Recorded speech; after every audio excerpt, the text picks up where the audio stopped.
Hello everyone, welcome our education channel We Learn Together. ಈ ವಿಡಿಯೋದಲ್ಲಿ ನಾವು ಸಮಾಜ ವಿಜ್ಞಾನದ ಬಹು ಆಯ್ಕೆ ಪ್ರಶ್ನೋತ್ತರಗಳನ್ನು 60 ಬಹು ಆಯ್ಕೆ ಪ್ರಶ್ನೋತ್ತರಗಳ ಏನು ಸೀರೀಸ್ಗಳನ್ನು ನೋಡ್ತಾ ಇದ್ವಿ ಅದರ ಮುಂದುವರೆದ ಒಂದು ಭಾಗವನ್ನು ನಾವು ನೋಡ್ತಾ ಹೋಗೋಣ. 60 MCQ ಕ್ವೆಶ್ಚನ್ಗಳನ್ನು ಈ ವಿಡಿಯೋದಲ್ಲಿ ನಾವು ನೋಡ್ತಾ ಹೋಗೋಣ. ಈಗಾಗಲೇ ಈ 60ರ ಸೆಟ್ಗಳನ್ನು 3-4 ಸೆಟ್ಗಳನ್ನು ನಾವು ಆಲ್ರೆಡಿ ನೋಡಿದ್ದೇವೆ. ಬಹಳಷ್ಟು ವಿಷಯಗಳು ಇದರಿಂದ ಕವರ್ ಆಗಿರ್ತವೆ. ನೀವೆಲ್ಲ ಆಲ್ರೆಡಿ ಇದರ ಬಗ್ಗೆ ಸ್ಟಡಿಯನ್ನು ಮಾಡೇ ಇರ್ತೀರಿ. ಎಲ್ಲವೂ ಈ ಕ್ವಶನ್ ಆನ್ಸರ್ಗಳೆಲ್ಲವೂ ನಿಮಗೆ ತಿಳಿದಿರುವಂಥದ್ದೇ ಆಗಿದೆ. ಇದನ್ನು ಇನ್ನೊಮ್ಮೆ ನಿಮ್ಮ ಸ್ಕೋರ್ಗಳೆಷ್ಟಾಗ್ಬೋದು, 60 ಕ್ವಶನ್ಗಳಿದ್ದಾಗ 60ಕ್ಕೆ ನೀವು ಎಷ್ಟು ಸ್ಕೋರನ್ನು ಮಾಡ್ಬೋದು ಅನ್ನೋದನ್ನು ನೋಡಿದ್ರೆ ಸಮಾಜ ವಿಜ್ಞಾನ ಒಂದು ವಿಷಯದಲ್ಲಿ ನಿಮ್ಮ ಸ್ಕೋರ್ ನಿಮಗೆ ಪ್ರಿಡಿಕ್ಟ್ ಆಗುತ್ತೆ. ಉಳಿದಂತೆ ನೀವು ಉಳಿದ ಸಬ್ಜೆಕ್ಟ್ಗಳನ್ನು ಈ ರೀತಿಯಾಗಿ ಬಿಡಿಸ್ತಾ ಹೋದರೆ ಒಂದು ಅಂದಾಜು ಸಿಗುತ್ತೆ ನಿಮಗೆ 90+ ಸ್ಕೋರನ್ನು ಮಾಡಲಿಕ್ಕೆ ಸಾಧ್ಯ ಇದೆಯಾ ಇಲ್ವಾ ಅನ್ನುವಂಥದ್ದು. ಸೊ ಈ ಬಹು ಆಯ್ಕೆ ಪ್ರಶ್ನೆಗಳ ಸೀರೀಸ್ಗಳು ಕೇವಲ ನಿಮ್ಮ ಏನು ಕಲ್ತಿದ್ದೀರಿ ಅದನ್ನು ಪುನರಾವರ್ತನೆ ಮಾಡೋದ್ರ ಜೊತೆಗೆ ನಿಮ್ಮ ಅಂಕಗಳನ್ನು ಪ್ರಿಡಿಕ್ಟ್ ಮಾಡಲಿಕ್ಕೂ ಸಹ ಹೆಲ್ಪ್ಫುಲ್ ಆಗುವಂಥದ್ದು. ಕ್ವಶನ್ಗಳು ಸಹ ಏನು ಈಸಿಯಾಗಿ ಇರುವಂಥ ಕ್ವಶನ್ಗಳು ಅಥವಾ ಎಲ್ಲವೂ ಹೇಳಿಕೆಗಳ ರೂಪದವು ಅಂತವಲ್ಲ, ಎಲ್ಲವೂ ಮಿಕ್ಸ್ ಆಗಿ ಇರುವಂಥ ಪ್ರಶ್ನೆಗಳನ್ನು ನಾವು ನೋಡ್ತಾ ಹೋಗ್ಬೋದು ಈ ವಿಡಿಯೋಸ್ಗಳಲ್ಲಿ. ವಿಡಿಯೋವನ್ನು ಸ್ಟಾರ್ಟ್ ಮಾಡ್ತಾ ಹೋಗೋಣ. ಕ್ವಶನ್ಗಳನ್ನ ನಾವು ನೋಡ್ತಾ ಹೋಗೋಣ. MCQ ಆಗಿರೋದ್ರಿಂದ 4 ಆಪ್ಷನ್ಗಳು, ಆ 4 ಆಪ್ಷನ್ಗಳನ್ನು ಸುತ್ತ ಇರುವಂತಹ ಒಂದಿಷ್ಟು ವಿಷಯಗಳು ಕವರ್ ಆಗೋದ್ರಿಂದ ಇದರಲ್ಲಿ ಹೆಚ್ಚು ವಿಷಯಗಳನ್ನ ಕವರ್ ಮಾಡಲಿಕ್ಕೆ ಸಾಧ್ಯ ಆಗುತ್ತೆ.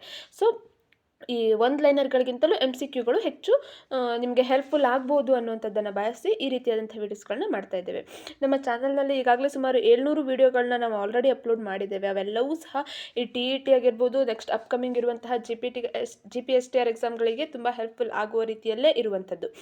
ಸೊ ಈ ವಿಡಿಯೋವನ್ನು ಸ್ಟಾರ್ಟ್ ಮಾಡ್ತಾ ಹೋಗೋಣ. ಅದಕ್ಕೂ ಮೊದಲು ನೀವಿನ್ನು ನಮ್ಮ ಚಾನಲನ್ನು ಸಬ್ಸ್ಕ್ರೈಬ್ ಆಗದೇ ಇದ್ದರೆ ಅಥವಾ ಫಸ್ಟ್ ಟೈಮ್ ನಮ್ಮ ಚಾನಲನ್ನು ನೋಡ್ತಾ ಇದ್ದರೆ ದಯವಿಟ್ಟು ನಮ್ಮ ಚಾನಲನ್ನು ಸಬ್ಸ್ಕ್ರೈಬ್ ಆಗಿ ಹಾಗೆ ಬೆಲ್ ಬಟನ್ ಒತ್ತುವ ಮೂಲಕ ನಮಗೆ ನೋಟಿಫೈ ಆಗಿರಿ. ಜೊತೆಗೆ ವಿಡಿಯೋವನ್ನು ಎಲ್ಲೂ ಸ್ಕಿಪ್ ಮಾಡದೆ ನೋಡಿ, ಸಂಪೂರ್ಣವಾಗಿ ನೋಡಿ, ಯಾಕಂದರೆ ಪ್ರತಿಯೊಂದು ಕ್ವಶನ್ಗಳು ಸಹ ಇಂಪಾರ್ಟೆಂಟ್ ಇರೋ ಕಾರಣಕ್ಕಾಗಿ. ಫಸ್ಟ್ ಕ್ವಶನನ್ನು ನೋಡೋಣ. ಅದರಲ್ಲಿ ವೈದ್ಯಶಾಸ್ತ್ರದ ಪಿತಾಮಹ ಎಂದು ಕರೆಸಿಕೊಳ್ಳುವ ಗ್ರೀಕ್ ದೇಶದ ವಿಜ್ಞಾನಿ. ಸಿಂಪಲ್ ಕ್ವಶನ್, ವೈದ್ಯಶಾಸ್ತ್ರದ ಪಿತಾಮಹ ಎಂದು ಯಾರನ್ನು ಕರೀತಾರೆ ಅಂತ ಇರೋದು ಪ್ರಶ್ನೆ. ಅದನ್ನ ಸ್ವಲ್ಪ ಉದ್ದವಾಗಿ, ವೈದ್ಯಶಾಸ್ತ್ರದ ಪಿತಾಮಹ ಎಂದು ಕರೆಸಿಕೊಳ್ಳುವ ಗ್ರೀಕ್ ದೇಶ, ಅವರು ಯಾವ ದೇಶದವರು ಏನಾದರೂ ಕೇಳಿದ್ರೆ ಅದೇ ಒಂದು ವಿಷಯ ಇಲ್ಲಿ ಕವರ್ ಆಗುತ್ತೆ. Option 1 Democritus, option 2 Anaximander, option 3 Discobolus, option 4 Hippocrates. ಯಾರನ್ನ ವೈದ್ಯಶಾಸ್ತ್ರದ ಪಿತಾಮಹ ಅಂತ ಹೇಳಿ ಕರೀತಾರೆ?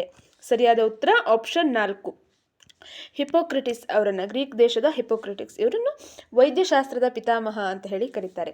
ಅದೇ ರೀತಿಯಾಗಿ ಭಾರತದ ವೈದ್ಯಶಾಸ್ತ್ರದ ಪಿತಾಮಹ, ಭಾರತದ ವೈದ್ಯಶಾಸ್ತ್ರದ ಪಿತಾಮಹ ಅಂತ ಹೇಳಿ ಕರೆಯುವಂಥದ್ದು ಧನ್ವಂತರಿಯನ್ನು. ಧನ್ವಂತರಿ ಭಾರತೀಯ ವೈದ್ಯಶಾಸ್ತ್ರದ ಪಿತಾಮಹ ಅಂತ ಹೇಳಿ ಕರಿತೇವೆ. ಇಲ್ಲಿ ಹಿಪೋಕ್ರಿಟಿಸ್ ಸರಿಯಾದಂತಹ ಉತ್ತರ. ನೆಕ್ಸ್ಟ್ ಎರಡನೇ ಪ್ರಶ್ನೆ, ಸಮುದ್ರಗುಪ್ತನು ಎಷ್ಟು ಪ್ರಕಾರದ ಚಿನ್ನದ ನಾಣ್ಯಗಳನ್ನು ಹೊರಡಿಸಿದ್ದನು? ಸಮುದ್ರಗುಪ್ತ ಅಂದರೆ ಗುಪ್ತರ ಪ್ರಸಿದ್ಧರಾದಂತಹ ಒಬ್ಬ ಅರಸ. ಎಷ್ಟು ಪ್ರಕಾರದ ಚಿನ್ನದ ನಾಣ್ಯಗಳನ್ನು ಹೊರಡಿಸಿದ್ದ?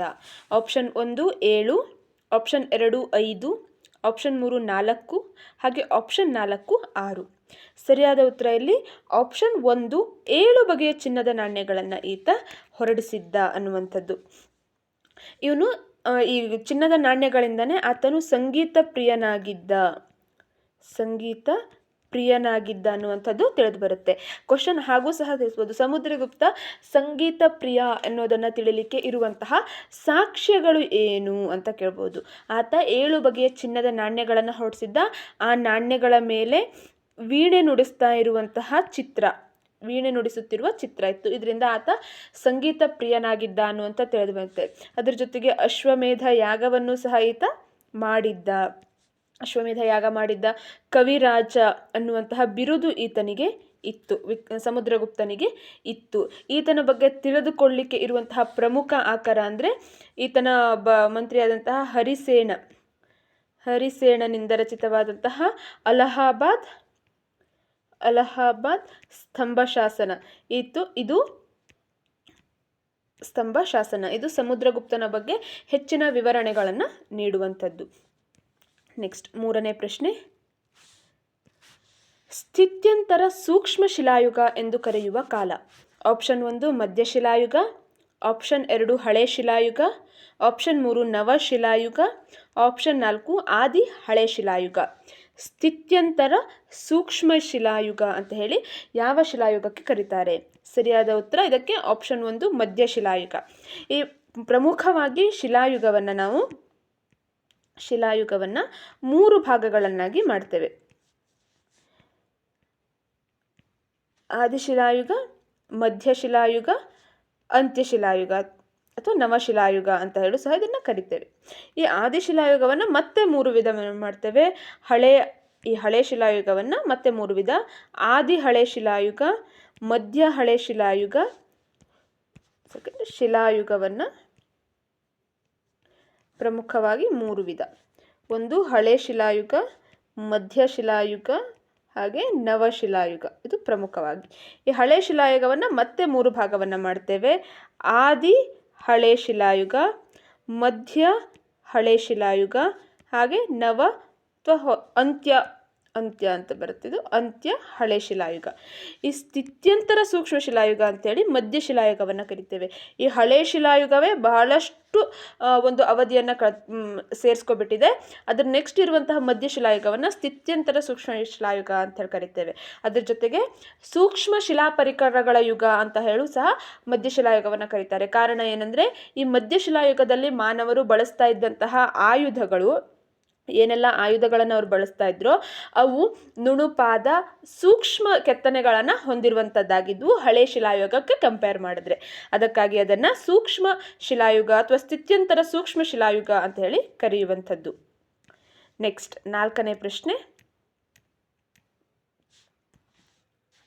ಸ್ನಾನದ ಕೊಳ ಕಂಡು ಬಂದ ಸಿಂಧೂ ನಾಗರಿಕತೆಯ ಸ್ಥಳ. Option 1 Harappa, option 2 Mohenjodaro, option 3 Lothal, option 4 Rakhigarhi. ಎಲ್ಲಿ ಒಂದು ಸ್ನಾನದ ಕೊಳ ಕಂಡು ಬಂದಿದೆ? ಸಾರ್ವಜನಿಕ ಸ್ನಾನದ ಕೊಳ ಕಂಡು ಬಂದಿದೆ. ಸರಿಯಾದಂತಹ ಉತ್ತರ ಇದಕ್ಕೆ ಆಪ್ಷನ್ 2 ಮೊಹೆಂಜೊದಾರೋ. ಇಲ್ಲಿ ಒಂದು ಬೃಹತ್ ಸ್ನಾನದ ಕೊಳ ಕಂಡು ಬಂದಿರುವಂಥದ್ದು. ಸಾರ್ವಜನಿಕ ಸ್ನಾನದ ಕೊಳ ಅಂತ ಹೇಳಿ ಅದನ್ನ ಇತಿಹಾಸಜ್ಞರು ತಿಳಿಸಿದ್ದಾರೆ.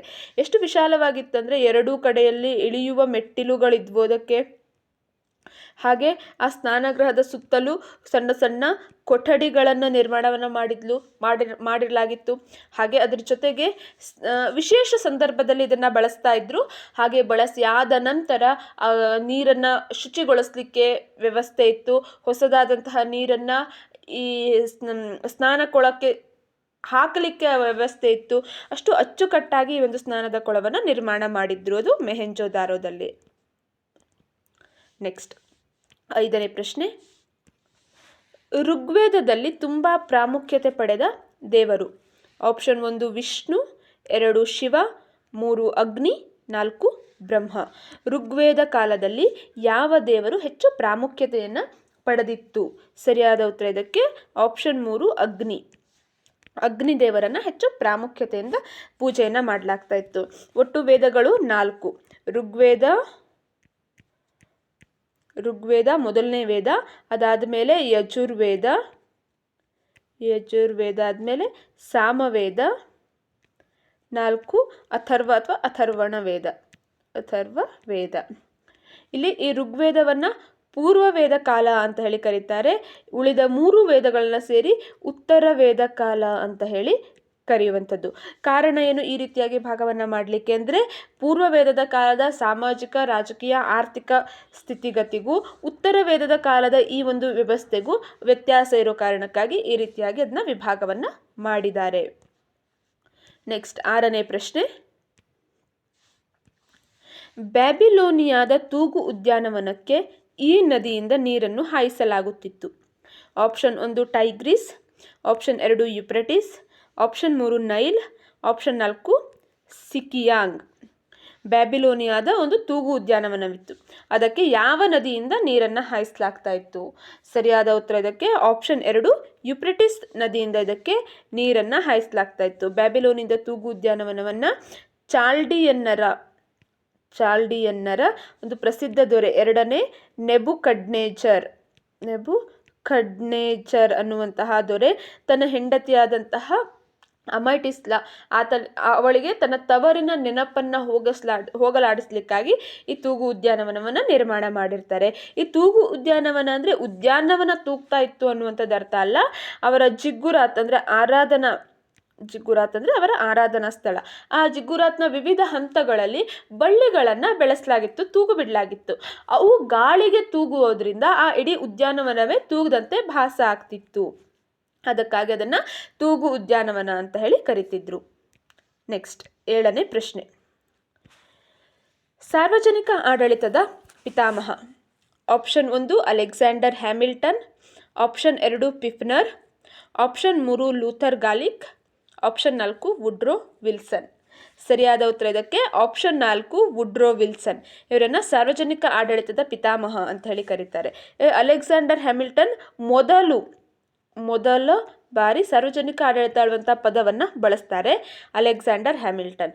ಇನ್ನು ಲೂಥರ್ ಗಲಿಕ್ ಪೋಸ್ಟ್ ಕಾರ್ಬ್ ಅನ್ನುವಂತಹ ಒಂದು ಇಂಗ್ಲಿಷ್ ಶಬ್ದದ ಮೂಲಕ ಸಾರ್ವಜನಿಕ ಆಡಳಿತದ ಒಂದು ವ್ಯಾಪ್ತಿಯನ್ನು ತಿಳಿಸ್ತಾರೆ. ಪಿ ಅಂದರೆ ಪ್ಲ್ಯಾನಿಂಗ್, ಒ ಅಂದರೆ ಆರ್ಗನೈಸೇಷನ್ ಅಂದರೆ ಸಂಘಟನೆ, ಎಸ್ ಅಂದರೆ ಸ್ಟಾಫಿಂಗ್ ಅಂದರೆ ಸಿಬ್ಬಂದಿಗಳ ನೇಮಕ, ಡಿ ಅಂದರೆ ಡೈರೆಕ್ಷನ್ ನಿರ್ದೇಶನವನ್ನು ಕೊಡುವುದು, ಸಿ ಒ ಅಂದರೆ ಕೋಆಪರೇಷನ್ ಸಹಕಾರ, ಆರ್ ಅಂದರೆ ರಿಪೋರ್ಟಿಂಗ್ ವರದಿಯನ್ನು ಕೊಡುವಂಥದ್ದು, ಬಿ ಅಂದರೆ ಬಡ್ಜೆಟಿಂಗ್ ಆಯವ್ಯಯ ತಯಾರಿ.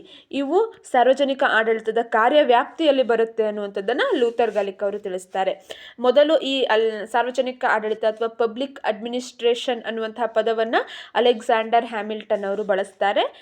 ಅಗೇನ್ ಅದರ ಪಿತಾಮಹ ಅಂತ ಹೇಳಿ ವುಡ್ರೋ ವಿಲ್ಸನ್ ಅವರನ್ನು ಕರೆಯುವಂಥದ್ದು. ನೆಕ್ಸ್ಟ್ 8ನೇ ಪ್ರಶ್ನೆ. ಸಮಾಜಶಾಸ್ತ್ರದ ಬೆಳವಣಿಗೆ ಪಿತಾಮಹ. Option 1 Emile Durkheim, option 2 Karl Marx, option 3 Max Weber, option 4 Radcliffe. ಯಾರನ್ನ ಸಮಾಜಶಾಸ್ತ್ರದ ಬೆಳವಣಿಗೆಯ ಪಿತಾಮಹ ಅಂತ ಹೇಳಿ ಕರೀತಾರೆ? ಸರಿಯಾದ ಉತ್ತರ ಆಪ್ಷನ್ 1 ಎಮಿಲಿ ಡರ್ಕಿಮ್. ಇವರನ್ನ ಸಮಾಜಶಾಸ್ತ್ರದ ಬೆಳವಣಿಗೆಯ ಪಿತಾಮಹ ಅಂತ ಹೇಳಿ ಕರೀತಾರೆ. ಸಮಾಜಶಾಸ್ತ್ರದ ಪಿತಾಮಹ ಅಷ್ಟನ್ನೇ ಪ್ರಶ್ನೆಯನ್ನು ಕೇಳಿದ್ರೆ ಅಗಸ್ಟ್ ಕಾಮ್ಟೆ ಅಂತ ಹೇಳಿ ಉತ್ತರವನ್ನು ಹಾಕ್ಬೋದು. ಅಗಸ್ಟ್ ಕಾಮ್ಟೆ ಸಮಾಜಶಾಸ್ತ್ರದ ಪಿತಾಮಹ. ಯಾಕಂದರೆ ಸೋಷಿಯಾಲಜಿ ಅನ್ನುವಂತಹ ಪದವನ್ನು ಮೊದಲು ಬಳಸಿದಂಥವರು ಅಗಸ್ಟ್ ಕಾಮ್ಟೆ. ಸೊ ಅವರನ್ನು ಸಮಾಜಶಾಸ್ತ್ರದ ಪಿತಾಮಹ ಅಂತ ಹೇಳಿ ಕರೆಯುವಂಥದ್ದು. ಸಮಾಜಶಾಸ್ತ್ರದ ಬೆಳವಣಿಗೆಯ ಪಿತಾಮಹ ಅಂತ ಹೇಳಿ ಕರೆಯುವಂಥದ್ದು ಎಮಿಲಿ ಡರ್ಕಿಮ್ ಅವರನ್ನು. ಇನ್ನು ಕಾರ್ಲ್ ಮಾರ್ಕ್ಸ್, ಮ್ಯಾಕ್ಸ್ ವೆಬರ್ ಇವರೆಲ್ಲರೂ ಸಹ ಸಮಾಜಶಾಸ್ತ್ರಜ್ಞರೇ ಹೌದು, ಬಟ್ ಇಲ್ಲಿ ಪಿತಾಮಹ ಅಂತ ಕರೆಯುವಂಥದ್ದು ಎಮಿಲಿ ಡರ್ಕಿಮ್. ನೆಕ್ಸ್ಟ್ 9ನೇ ಪ್ರಶ್ನೆ. ಭಾರತದ ಆದರ್ಶ ಸಮಯದ ಕಾಲಮಾನ ರೇಖಾಂಶ ಯಾವುದು? ಆದರ್ಶ ಕಾಲಮಾನ ಇಂಡಿಯನ್ ಸ್ಟ್ಯಾಂಡರ್ಡ್ ಟೈಮ್ ಅಂತ ಹೇಳಿ. ಆಪ್ಷನ್ 1 23.5 ಡಿಗ್ರಿ ಉತ್ತರ ಅಕ್ಷಾಂಶ, ಆಪ್ಷನ್ 2 82.5 ಡಿಗ್ರಿ ದಕ್ಷಿಣ ಅಕ್ಷಾಂಶ, ಆಪ್ಷನ್ 3 82.5 ಡಿಗ್ರಿ ಪೂರ್ವ ರೇಖಾಂಶ, ಆಪ್ಷನ್ 4 ಕರ್ಕಾಟಕ ಸಂಕ್ರಾಂತಿ ವೃತ್ತ. ಅಗೇನ್ ಈಸಿಯಾಗಿ ನಮಗೆ 2 ಆಪ್ಷನನ್ನು ತೆಗಿಬೋದು, ಯಾಕಂದರೆ ಅಕ್ಷಾಂಶ ಅನ್ನುವಂಥದ್ದು ಇರೋ ಕಾರಣಕ್ಕಾಗಿ. ಇನ್ನು ಉಳಿದಂತೆ ಕರ್ಕಾಟಕ ಸಂಕ್ರಾಂತಿ ವೃತ್ತ ಅಂದರೂ ಸಹ 23.5 ಡಿಗ್ರಿ ಉತ್ತರ ಅಕ್ಷಾಂಶ. ಇದನ್ನೇ ನಾವೇನಂತ ಕರಿತೇವೆ? ಕರ್ಕಾಟಕ ಸಂಕ್ರಾಂತಿ ವೃತ್ತ. ಸೊ ಇದು ತಪ್ಪು ಅಂತ ತೆಗಿಬೋದು. ಅಗೇನ್ ಉಳಿದಿರುವಂಥದ್ದು ಆಪ್ಷನ್ 3 82.5 ಡಿಗ್ರಿ ಪೂರ್ವ ರೇಖಾಂಶ. ಇದನ್ನು ಭಾರತದ ಆದರ್ಶ ಕಾಲಮಾನ ಅಂತ ಹೇಳಿ ಕರಿತೇವೆ. ಈ ಗ್ಲೋಬಲ್ ಸ್ಟ್ಯಾಂಡರ್ಡ್ ಟೈಮ್ ಅಥವಾ ಗ್ರೀನ್ವಿಚ್ ರೇಖೆಗಿಂತ 5.5 ಗಂಟೆಗಳಷ್ಟು ಮುಂದಿರುವಂಥದ್ದು. ಗ್ರೀನ್ವಿಚ್ ರೇಖೆಯಲ್ಲಿ ಮಧ್ಯಾಹ್ನ 12 ಗಂಟೆ ಆಗಿತ್ತು ಅಂದರೆ ಭಾರತದಲ್ಲಿ 5 ಗಂಟೆ 30 ನಿಮಿಷ ಆಗಿರುತ್ತೆ. 5.5 ಗಂಟೆಗಳಷ್ಟು ಮುಂದಿರೋ ಕಾರಣಕ್ಕಾಗಿ. ನೆಕ್ಸ್ಟ್ 10ನೇ ಪ್ರಶ್ನೆ. ಜಪಾನಿಯರು ದೇವರೆಂದು ಪೂಜಿಸುವ ಜ್ವಾಲಾಮುಖಿ. ಆಪ್ಷನ್ 1 ಕ್ರಕಟೋವಾ, ಆಪ್ಷನ್ 2 ಮೌಂಟ್ ಪಿಲಿ, ಆಪ್ಷನ್ 3 ವೆಸುವಿಯಸ್, ಆಪ್ಷನ್ 4 ಫ್ಯೂಜಿಯಾಮ. ಜಪಾನಿಯರು ಯಾವ ಜ್ವಾಲಾಮುಖಿಯನ್ನು ದೇವರು ಅಂತ ಹೇಳಿ ಪೂಜೆಯನ್ನು ಮಾಡ್ತಾರೆ? ಸರಿಯಾದಂತಹ ಉತ್ತರ ಇದಕ್ಕೆ ಆಪ್ಷನ್ 4 ಮೌಂಟ್ ಫ್ಯೂಜಿಯಾಮ. ಇದನ್ನು ದೇವರು ಅಂತ ಹೇಳಿ ಪೂಜೆ ಮಾಡ್ತಾರೆ. ಇದೊಂದು ಸುಪ್ತ ಜ್ವಾಲಾಮುಖಿಯಾಗಿದೆ. ಜ್ವಾಲಾಮುಖಿಯಲ್ಲಿ ನಾವು 3 ವಿಧವನ್ನು ನೋಡ್ತೇವೆ. ಒಂದು ಜಾಗೃತ ಜ್ವಾಲಾಮುಖಿ, ಇನ್ನೊಂದು ಸುಪ್ತ ಜ್ವಾಲಾಮುಖಿ, ಹಾಗೆ 3ನೇದು ಲುಪ್ತ ಜ್ವಾಲಾಮುಖಿ. ಜಾಗೃತ ಜ್ವಾಲಾಮುಖಿ ಅಂದರೆ ಪದೇ ಪದೇ ಮೇಲಿಂದ ಮೇಲೆ ಸ್ಫೋಟಗೊಳ್ತಾ ಇರುವಂತಹ ಜ್ವಾಲಾಮುಖಿ, ಅದನ್ನು ಜಾಗೃತ ಜ್ವಾಲಾಮುಖಿ ಅಂತ ಹೇಳಿ ಕರಿತೇವೆ. ಸುಪ್ತ ಜ್ವಾಲಾಮುಖಿ ಅಂದರೆ ಈಗ ಯಾವಾಗಲೂ ಒಮ್ಮೆ ಸ್ಫೋಟಗೊಂಡಿತ್ತು, ಈಗ ಶಾಂತವಾದಂತಹ ರೀತಿಯಲ್ಲಿದೆ, ಆದರೆ ಮುಂದೊಂದು ದಿನ ಸ್ಫೋಟಗೊಳ್ಳುತ್ತೆ. ಆ ರೀತಿಯಾಗಿ ಸುಪ್ತವಾಗಿ ಇರುವಂತಹ ಜ್ವಾಲಾಮುಖಿ. ಇನ್ನು ಲುಪ್ತ ಜ್ವಾಲಾಮುಖಿ ಅಂದರೆ ಹಿಂದೆ ಯಾವುದೋ ಒಂದು ಕಾಲದಲ್ಲಿ ತನ್ನ ಕಾರ್ಯಾಚರಣೆಯ ಮೂಲಕ ಸ್ಫೋಟ ಆಗಿತ್ತು, ಆದರೆ ಈಗ ಯಾವಾಗಲೂ ಸದ್ಯದಲ್ಲಿ ಆಗಲಿಲ್ಲ, ಇನ್ನು ಮುಂದೆ ಆಗುವಂತಹ ಲಕ್ಷಣಗಳು ಇಲ್ಲ. ಅದನ್ನು ಲುಪ್ತ ಜ್ವಾಲಾಮುಖಿ ಅಂತ ಹೇಳಿ ಕರಿತೇವೆ. ಈ ಮೌಂಟ್ ಫ್ಯೂಜಿಯಾಮವನ್ನು ಜಪಾನಿಯರು ದೇವರೆಂದು ಪೂಜಿಸ್ತಾರೆ, ಅದೊಂದು ಸುಪ್ತ ಜ್ವಾಲಾಮುಖಿಗೆ ಉದಾಹರಣೆಯಾಗಿದೆ. ನೆಕ್ಸ್ಟ್ 11ನೇ ಪ್ರಶ್ನೆ. ಹಕ್ಕಬುಕ್ಕರು ಯಾವ ನದಿಯ ದಡದ ಮೇಲೆ ವಿಜಯನಗರ ಸಾಮ್ರಾಜ್ಯವನ್ನು ಸ್ಥಾಪಿಸಿದರು?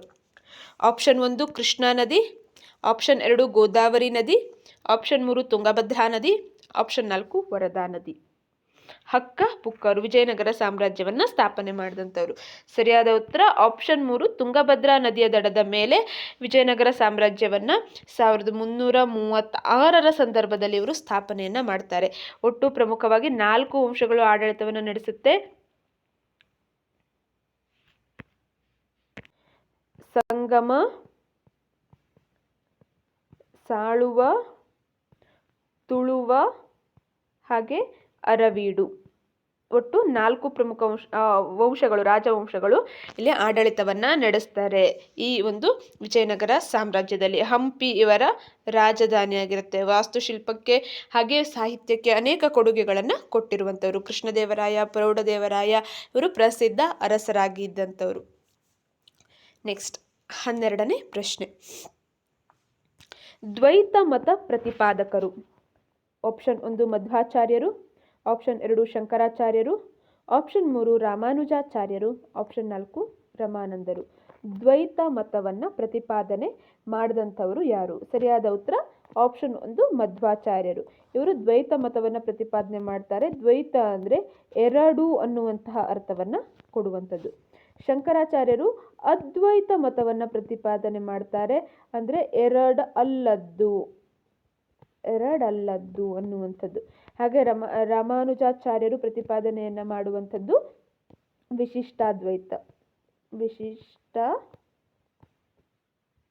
ವಿಶಿಷ್ಟಾದ್ವೈತವನ್ನು ಇವರು ಪ್ರತಿಪಾದನೆ ಮಾಡ್ತಾರೆ. ಇಲ್ಲಿ ಮಧ್ವಾಚಾರ್ಯರು ಎರಡು ಅಂದರೆ ಜೀವಾತ್ಮ ಮತ್ತು ಪರಮಾತ್ಮ ಎರಡು ಒಂದಾಗಲು ಸಾಧ್ಯವಿಲ್ಲ ಅಂತ ಹೇಳಿ ತಿಳಿಸ್ತಾರೆ. ಶಂಕರಾಚಾರ್ಯರು ಜೀವಾತ್ಮ ಮತ್ತು ಪರಮಾತ್ಮ ಎರಡು ಒಂದೇ ಅಂತ ತಿಳಿಸಿ ಅಹಂ ಬ್ರಹ್ಮಾಸ್ಮಿ ಅಂತ ಹೇಳಿ ಹೇಳ್ತಾರೆ. ಈ ಅಹಂ ಬ್ರಹ್ಮಾಸ್ಮಿ ಇದನ್ನ ಹೇಳಿದವರು ಯಾರು ಅನ್ನುವಂಥ ಪ್ರಶ್ನೆಯೂ ಸಹ ಬರ್ಬೋದು. ಶಂಕರಾಚಾರ್ಯರು ಹೇಳಿದ್ದು. ರಾಮಾನುಜಾಚಾರ್ಯರು ವಿಶಿಷ್ಟಾದ್ವೈತ ಸಿದ್ಧಾಂತವನ್ನು ಪ್ರತಿಪಾದನೆಯನ್ನು ಇವರು ಮಾಡ್ತಾರೆ.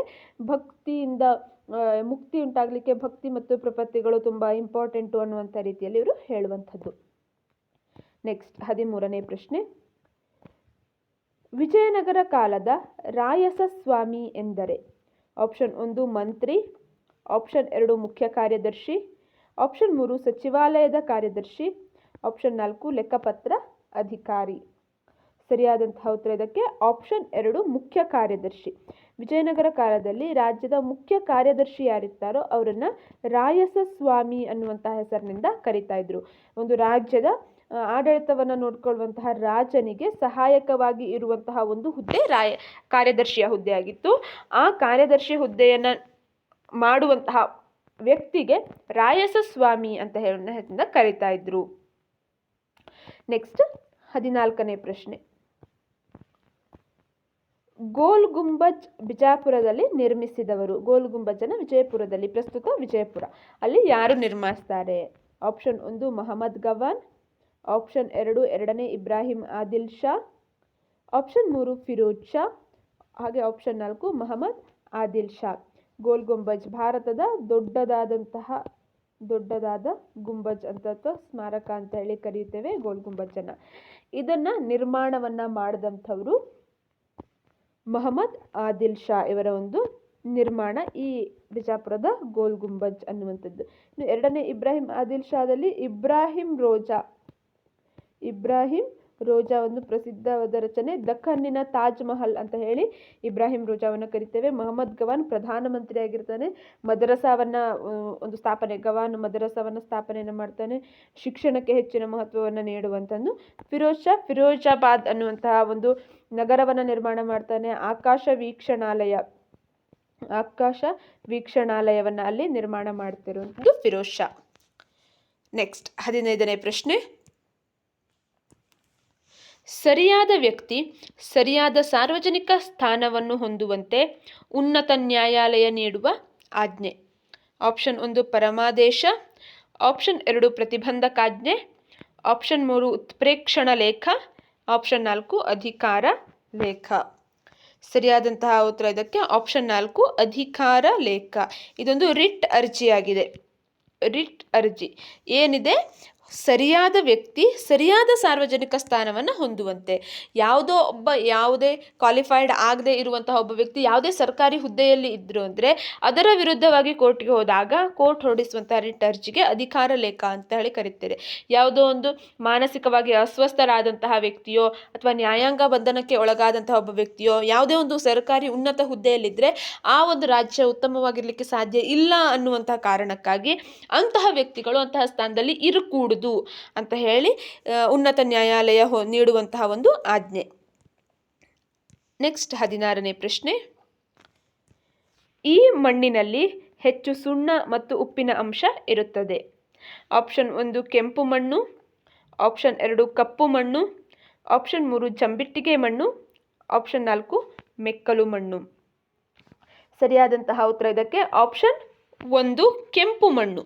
ಈ ಕೆಂಪು ಮಣ್ಣಿನಲ್ಲಿ ಹೆಚ್ಚು ಸುಣ್ಣ ಮತ್ತು ಉಪ್ಪಿನ ಅಂಶ ಇರುತ್ತೆ. ಅದರ ಜೊತೆಗೆ ಈ ಕಬ್ಬಿಣದ ಅಂಶ ಅಧಿಕ ಆಗಿರೋದ್ರಿಂದ ಬಣ್ಣ ಕೆಂಪಾಗಿರುತ್ತೆ ಅಂತ ಹೇಳಲಾಗುತ್ತೆ. ಅಷ್ಟು ಫಲವತ್ತಾದ ಮಣ್ಣು ಈ ಕೆಂಪು ಮಣ್ಣು ಅಲ್ಲ. ಇನ್ನು ಕಪ್ಪು ಮಣ್ಣು ಬಸಾಲ್ಟ್ ಶಿಲೆಯ ಶಿಥಲೀಕರಣದಿಂದ ಉಂಟಾದಂತಹ ಮಣ್ಣು. ಕಪ್ಪು ಹತ್ತಿ ಮಣ್ಣು, ರೇಗೂರ್ ಮಣ್ಣು, ಹೀಗೆ ಬೇರೆ ಬೇರೆ ಹೆಸರಿನಿಂದ ಕಪ್ಪು ಮಣ್ಣನ್ನು ಕರೀತಾರೆ. ಫಲವತ್ತಾದ ಮಣ್ಣು ಉತ್ತಮ ಬೆಳೆಯನ್ನು ಬೆಳೀಲಿಕ್ಕೆ ಸಹಕಾರಿಯಾಗುತ್ತೆ. ಇನ್ನು ಜಂಬಿಟ್ಟಿಗೆ ಮಣ್ಣು ಕಲ್ಲಿನ ಇಟ್ಟಿಗೆಗಳನ್ನು ತಯಾರಿಸಲಿಕ್ಕೆ ಉತ್ತಮ ಆಗುತ್ತೆ. ಅತಿಯಾಗಿ ಮಳೆ ಬೀಳುವಂತಹ ಪ್ರದೇಶದಲ್ಲಿ ಈ ಜಂಬಿಟ್ಟಿಗೆ ಮಣ್ಣನ್ನು ಅಥವಾ ಲ್ಯಾಟರೈಟ್ ಮಣ್ಣು ಅಂತ ಹೇಳಿ ಕರೀತಾರೆ. ಈ ಮಣ್ಣು ಹೆಚ್ಚಾಗಿ ಕಂಡುಬರುತ್ತೆ. ಅತಿಯಾಗಿ ಮಳೆ ಬಂದಾಗ ಮಳೆ ನೀರಿನಲ್ಲಿ ಕರಗುವಂತಹ ಖನಿಜಗಳು ಕರಗಿ ಯಾವೆಲ್ಲ ಖನಿಜಗಳು ಕರಗದೆ ಇರ್ತವೋ ಅವು ಭೂಮಿಯ ಮೇಲ್ಪದರದಲ್ಲಿರುತ್ತೆ. ಮಳೆ ನಿಂತ ನಂತರ ಬಿಸಿಲಿಗೆ ಆ ಮೇಲ್ಪದರದಲ್ಲಿರುವಂತಹ ಖನಿಜಗಳು ಮತ್ತಷ್ಟು ಗಟ್ಟಿಯಾಗಿ ಕಲ್ಲಿನ ರೂಪವನ್ನು ತಾಳುತ್ತೆ. ಅದನ್ನು ಈ ಮನೆಗಳನ್ನು ಕಟ್ಟಲಿಕ್ಕೆ ಕಲ್ಲುಗಳನ್ನು ಬಳಸೋದ್ರಲ್ಲಿ ಬಳಸ್ತಾರೆ, ಜಂಬಿಟ್ಟಿಗೆ ಮಣ್ಣಿನ ಕಲ್ಲುಗಳನ್ನು. ಇನ್ನು ಮೆಕ್ಕಲು ಮಣ್ಣು ನದಿಗಳ ಸಂಚಯನದಿಂದ ಉಂಟಾದ ಮಣ್ಣು. ಈ ಮೆಕ್ಕಲು ಮಣ್ಣು ಅತಿ ಫಲವತ್ತಾದಂತಹ ಮಣ್ಣಾಗಿದೆ. ನೆಕ್ಸ್ಟ್ 17ನೇ ಪ್ರಶ್ನೆ. ಅತಿ ಕಡಿಮೆ ಅರಣ್ಯವುಳ್ಳ ಕರ್ನಾಟಕದ ಜಿಲ್ಲೆ. Option 1 Vijayapura, option 2 Bagalkote, option 3 Bidar, option 4 Gulbarga. ಅತಿ ಕಡಿಮೆ ಅರಣ್ಯ ಪ್ರದೇಶವನ್ನು ಹೊಂದಿರುವಂತಹ ಕರ್ನಾಟಕದ ಜಿಲ್ಲೆ ಆಪ್ಷನ್ 1 ವಿಜಯಪುರ. ಇಲ್ಲಿ ಕಡಿಮೆ ಅರಣ್ಯ ಪ್ರದೇಶ ಇದೆ. ಹಾಗೆ ಅತಿ ಹೆಚ್ಚು ಅರಣ್ಯ ಪ್ರದೇಶವನ್ನು ಹೊಂದಿರುವಂಥದ್ದು ಉತ್ತರ ಕನ್ನಡ ಜಿಲ್ಲೆ. ಹಾಗೆ ಅತಿ ಹೆಚ್ಚು ಮಳೆಯನ್ನು ಪಡೆಯುವಂಥದ್ದು ಆಗುಂಬೆ. ಕಡಿಮೆ ಮಳೆಯನ್ನು ಪಡೆಯುವಂಥದ್ದು ಚಿತ್ರದುರ್ಗ ಜಿಲ್ಲೆಯ ನಾಯಕನಹಟ್ಟಿ ಅನ್ನುವಂಥದ್ದು. ಹಾಗೆ ಅತಿ ಹೆಚ್ಚು ಉಷ್ಣಾಂಶ ಹೊಂದಿರುವಂಥದ್ದು ರಾಯಚೂರು. ಅತಿ ಕಡಿಮೆ ಉಷ್ಣಾಂಶವನ್ನು ಹೊಂದಿರುವಂಥದ್ದು ಬೆಳಗಾವಿ. ಇದಿಷ್ಟು ಬೇಸಿಕ್ ಆಗಿ ಇರುವಂಥದ್ದು. ಕಡಿಮೆ ಹೆಚ್ಚು ಇರುವಂಥದ್ದು ಯಾವುದು ಅನ್ನುವಂಥದ್ದನ್ನು ನೆನಪಿಟ್ಕೊಳ್ಬೇಕು. ಅದರ ಜೊತೆಗೆ ಕರ್ನಾಟಕದ ಉತ್ತರ ತುದಿ ಯಾವುದು, ಬೀದರ್ ಜಿಲ್ಲೆಯ ಔರಾದ್. ಹಾಗೆ ದಕ್ಷಿಣ ತುದಿ ಯಾವುದು, ಚಾಮರಾಜನಗರ. ಹಾಗೆ ಪೂರ್ವದ ತುದಿ ಯಾವುದು, ಕೋಲಾರ ಜಿಲ್ಲೆಯ ಮುಳುಬಾಗಿಲು. ಪಶ್ಚಿಮದ ತುದಿ ಯಾವುದು, ಉತ್ತರ ಕನ್ನಡ ಜಿಲ್ಲೆಯ ಕಾರವಾರ. ಇವು ಈ 4 ಡೈರೆಕ್ಷನ್ಗಳಲ್ಲಿ ಯಾವುದು ಅನ್ನುವಂಥದ್ದು ಬೇಸಿಕ್ ಆಗಿರುವಂಥದ್ದು. ಅದನ್ನು ಸಹ ನೆನಪಿಟ್ಕೊಳ್ಬೇಕಾಗತ್ತೆ. ನೆಕ್ಸ್ಟ್ 18ನೇ ಪ್ರಶ್ನೆ. ಕೂಡಲ ಸಂಗಮದಲ್ಲಿ ಯಾವ ನದಿಯು ಕೃಷ್ಣಾ ನದಿಯನ್ನು ಸೇರುತ್ತದೆ? ಆಪ್ಷನ್ 1 ಘಟಪ್ರಭಾ, ಆಪ್ಷನ್ 2 ಭೀಮಾ ನದಿ, ಆಪ್ಷನ್ 3 ಮಲಪ್ರಭಾ ನದಿ, ಆಪ್ಷನ್ 4 ದೋಣಿ ನದಿ. ಕೂಡಲ ಸಂಗಮ ಇಲ್ಲಿ ಯಾವ ನದಿ ಕೃಷ್ಣಾ ನದಿಗೆ ಸೇರಿಕೊಳ್ಳುತ್ತೆ? ಸರಿಯಾದ ಉತ್ತರ ಆಪ್ಷನ್ 3 ಮಲಪ್ರಭಾ ನದಿ ಕೃಷ್ಣಾ ನದಿಯನ್ನು ಸೇರುವಂತಹ ಒಂದು ಜಾಗವನ್ನು ಕೂಡಲ ಸಂಗಮ ಅಂತ ಹೇಳಿ ಕರೆಯುವಂಥದ್ದು. ಈ ಬಸವೇಶ್ವರರು ಲಿಂಗೈಕ್ಯರಾದಂತಹ ಸ್ಥಳ ಕೂಡಲ ಸಂಗಮ. ನೆಕ್ಸ್ಟ್ 19ನೇ ಪ್ರಶ್ನೆ. ಕುಟುಂಬ ಪದದ ಮೂಲ ಪದ ಫ್ಯಾಮಿಲಸ್ ಈ ಭಾಷೆಯ ಶಬ್ದದಿಂದ ಬಂದಿದೆ. Option 1 Greek, option 2 Latin, option 3 English, option 4 Germany. ಕುಟುಂಬ ಈ ಪದದ ಮೂಲ ಪದ ಫ್ಯಾಮ್ಯುಲಸ್ ಅನ್ನುವಂಥದ್ದು. ಅದು ಯಾವ ಭಾಷೆಯ ಪದದಿಂದ ಬಂದಿದೆ? ಸರಿಯಾದ ಉತ್ತರ ಆಪ್ಷನ್ 2 ಲ್ಯಾಟಿನ್ ಭಾಷೆಯ ಪದದಿಂದ ಬಂದಿರುವಂಥದ್ದು. ಕುಟುಂಬ ಇಂಗ್ಲಿಷ್ನಲ್ಲಿ ನಾವು ಫ್ಯಾಮಿಲಿ ಅಂತ ಹೇಳಿ ಕರಿತೇವೆ. ಈ ಫ್ಯಾಮಿಲಿ ಲ್ಯಾಟಿನ್ ಭಾಷೆಯ ಫ್ಯಾಮ್ಯುಲಸ್ ಅನ್ನುವಂತಹ ಪದದಿಂದ ಬಂದಿದೆ. ಅದರ ಅರ್ಥ ಆಳು ಅನ್ನುವಂತಹ ಅರ್ಥವನ್ನು ಕೊಡುತ್ತೆ. ಆಗಿನ ಕಾಲದಲ್ಲಿ ಮನೆಯ ಕೆಲಸಕ್ಕೆ ಬರ್ತಾ ಇರುವಂತಹ ಆಳುಗಳನ್ನು ತಮ್ಮ ಕುಟುಂಬದವರು ಅಂತ ಹೇಳಿ ನೋಡ್ಕೊಳ್ತಾ ಇದ್ರು ಅನ್ನುವಂತಹ ಅರ್ಥಕ್ಕಾಗಿ ಈ ರೀತಿಯಾಗಿ ಕರಿತಾ ಇದ್ರು ಫ್ಯಾಮ್ಯುಲಸ್ ಅನ್ನುವಂಥದ್ದು. ನೆಕ್ಸ್ಟ್ 20ನೇ ಪ್ರಶ್ನೆ. 40 ಸರದಾರರ ಕೂಟ ನೇಮಕ ಮಾಡಿದವನು? Option 1 Qutubuddin Aibak, option 2 Ghiyasuddin Balban, option 3 Iltutmish, option 4 Alauddin Khilji. 40 ಸರದಾರರ ಕೂಟ. ಸರಿಯಾದ ಉತ್ತರ ಆಪ್ಷನ್ 3 ಇಲ್ತಮಷ್ ಇದನ್ನ ನೇಮಕವನ್ನ ಮಾಡ್ತಾನೆ. ಇದಕ್ಕೆ ಚಹಲ್ಗಾನಿ ಅಂತನೂ ಸಹ ಕರಿತಾ ಇದ್ರು. ಇದನ್ನ ಟರ್ಕರ ಸರದಾರರ 40 ಜನ ಸರದಾರರ ಸೇರಿದ ಒಂದು ಕೂಟದ ವ್ಯವಸ್ಥೆಯನ್ನ ಇಲ್ತಮಷ್ ಮಾಡ್ತಾನೆ. ಈ ಚಹಲ್ಗಾನಿಯನ್ನ ಮುಂದೆ ಬಲ್ಬನ್ ನಾಶಪಡಿಸ್ತಾನೆ. ಇದನ್ನು ಸಹ ಪ್ರಶ್ನೆಯನ್ನು ಕೇಳ್ಬೋದು. ಚಹಲ್ಗಾನಿಯನ್ನ ನಾಶಪಡಿಸಿದಂಥವ್ರು ಅಥವಾ 40 ಸರದಾರರ ಕೂಟವನ್ನ ರದ್ದುಗೊಳಿಸಿದಂಥವ್ರು ಯಾರು? ಬಲ್ಬನ್ ಇದನ್ನ ರದ್ದುಗೊಳಿಸ್ತಾನೆ. ಇನ್ನು ಇಲ್ತಮಷ್ನ ವಿಷಯಕ್ಕೆ ಬರ್ತಾ ಹೋದ್ರೆ ಈ ಕುತುಬುದ್ದೀನ್ ಐಬಕ್ನಿಂದ ಪ್ರಾರಂಭಗೊಂಡಂತಹ ಕುತುಬ್ ಮಿನಾರ್ ನಿರ್ಮಾಣ ಕಾರ್ಯವನ್ನ ಇಲ್ತಮಷ್ ಪೂರ್ಣಗೊಳಿಸ್ತಾನೆ. ನೆಕ್ಸ್ಟ್ ಪ್ರಶ್ನೆ 21ನೇ ಪ್ರಶ್ನೆ. ಆಂಧ್ರ ಪ್ರದೇಶದ ನೈಸರ್ಗಿಕ ಬಂದರು? ಆಪ್ಷನ್ 1 ವಿಶಾಖಪಟ್ಟಣ, 2 ಚೆನ್ನೈ, 3 ಪಾರಾದೀಪ್, 4 ಹಾಲ್ಡಿಯಾ. ಆಂಧ್ರ ಪ್ರದೇಶದ ನೈಸರ್ಗಿಕವಾದಂತಹ ಬಂದರು ಯಾವುದು? ಸರಿಯಾದ ಉತ್ತರ ಇದಕ್ಕೆ ಆಪ್ಷನ್ 1 ವಿಶಾಖಪಟ್ಟಣ. ಇದು ಆಂಧ್ರ ಪ್ರದೇಶದಲ್ಲಿ ಇರುವಂತಹ ಒಂದು ಬಂದರಾಗಿದೆ, ಆಂಧ್ರ ಪ್ರದೇಶ. ಹಾಗೆ ಈ ಚೆನ್ನೈ ಬಂದರು ಇದು ತಮಿಳುನಾಡು. ಹಾಲ್ಡಿಯಾ ಇದು ಪಶ್ಚಿಮ ಬಂಗಾಳ. ಹಾಗೆ ಪಾರಾದೀಪ್ ಇದು ಒಡಿಶಾದ ಭಾಗದಲ್ಲಿ ಕಂಡುಬರುವಂತಹ ಒಂದು ಬಂದರಾಗಿದೆ.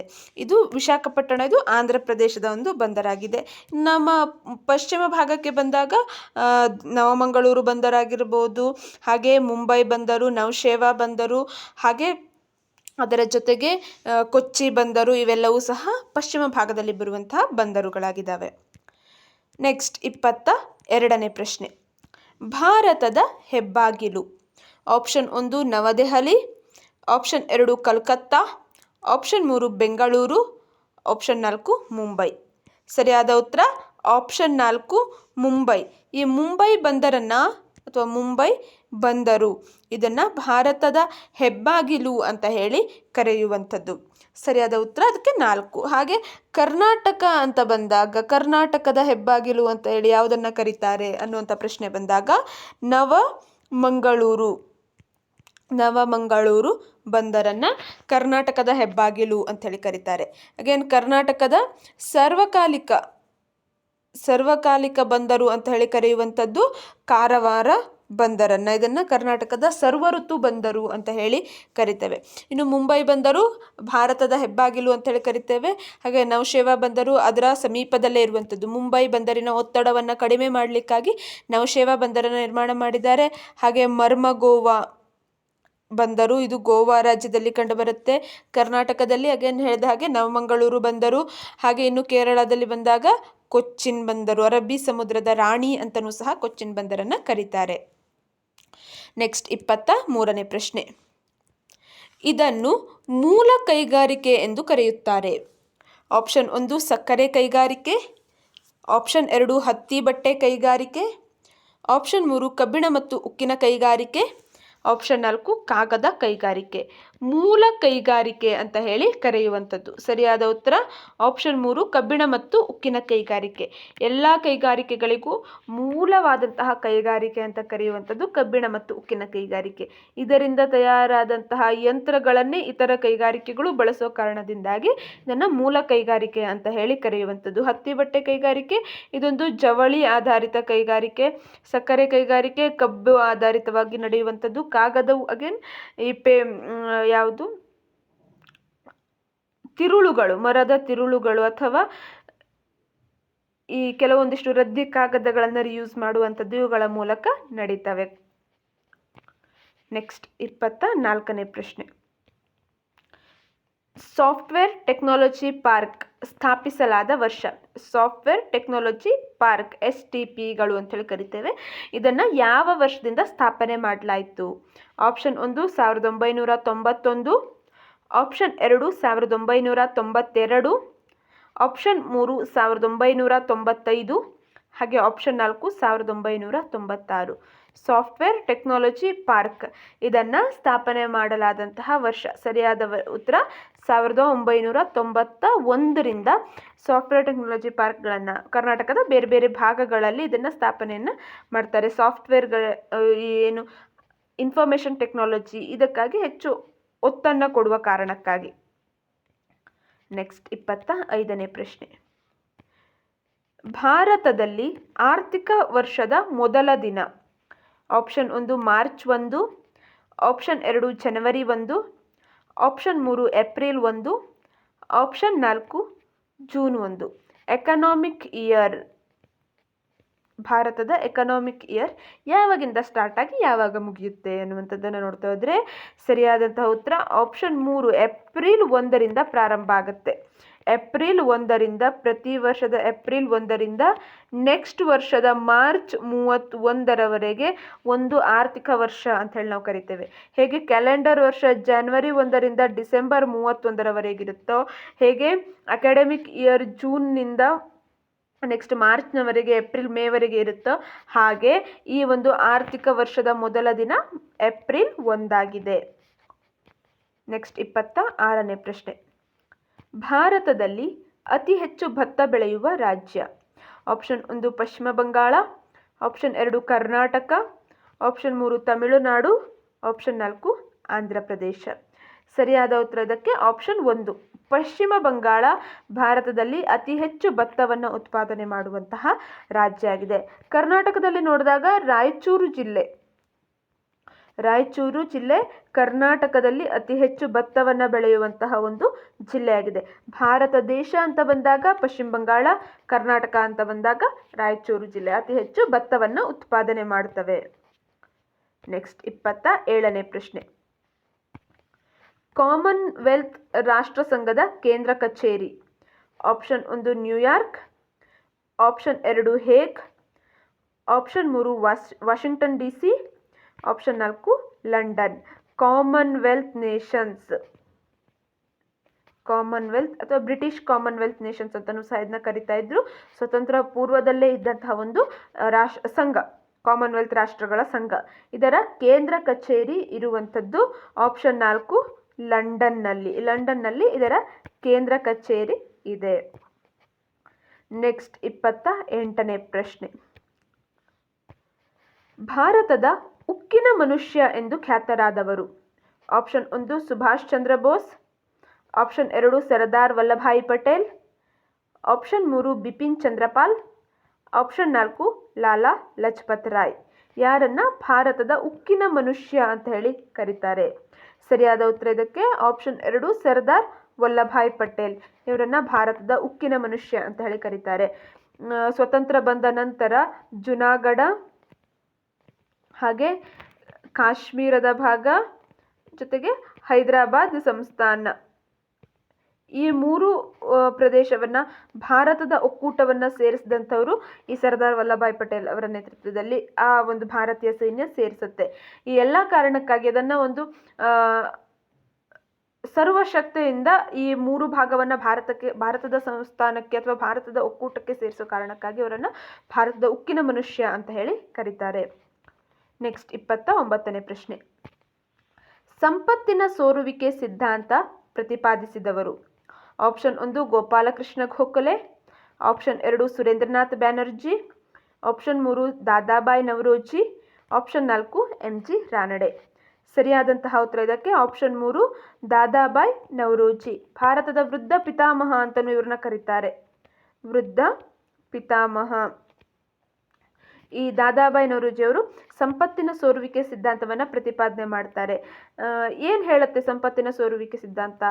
ಭಾರತದ ಸಂಪತ್ತು ಹೇಗೆ ಇಂಗ್ಲೆಂಡ್ಗೆ ಹರಿದು ಹೋಯಿತು ಅನ್ನುವಂಥದ್ದನ್ನು, ಇಂಗ್ಲೆಂಡಿಗೆ ಹೋಯಿತು ಅನ್ನುವಂಥದ್ದನ್ನು ತಿಳಿಸಿದ್ರು ಅವರು.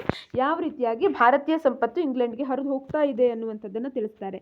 ಈ ಭಾರತದಲ್ಲಿರುವಂತಹ ಬ್ರಿಟಿಷ್ ಅಧಿಕಾರಿಗಳಿಗೆ ಕೊಡ್ತಾ ಇದ್ದಂತಹ ವೇತನಗಳ ಮೂಲಕ ಅಥವಾ ನಿವೃತ್ತಿ ವೇತನಗಳ ಮೂಲಕ, ಅದಲ್ಲದೆ ಭಾರತದ ಕಚ್ಚಾ ವಸ್ತುಗಳನ್ನು ಅವರು ತೆಗೆದುಕೊಂಡು ಹೋಗುವಂಥದ್ದು, ಸಿದ್ಧ ವಸ್ತುಗಳನ್ನಾಗಿ ತಯಾರಿಸಿ ಪುನಃ ಭಾರತಕ್ಕೆ ಬಂದು ಇಲ್ಲಿ ಹೆಚ್ಚಿನ ಬೆಲೆಗೆ ಮಾರಾಟವನ್ನು ಮಾಡುವಂಥದ್ದು, ತೆರಿಗೆ ಮುಕ್ತ ವ್ಯಾಪಾರ ನೀತಿಯನ್ನು ಅನುಸರಿಸಿದ್ದು, ಈ ಎಲ್ಲ ಕಾರಣದಿಂದಾಗಿ ಭಾರತದ ಸಂಪತ್ತು ಇಂಗ್ಲೆಂಡ್ಗೆ ಹರಿದು ಹೋಗ್ತಾ ಇತ್ತು. ಇದನ್ನು ದಾದಾಬಾಯಿ ನವರೋಜಿಯವರು ಸಂಪತ್ತಿನ ಸೋರುವಿಕೆ ಸಿದ್ಧಾಂತದ ಮೂಲಕ ಪ್ರತಿಪಾದನೆ ಮಾಡ್ತಾರೆ.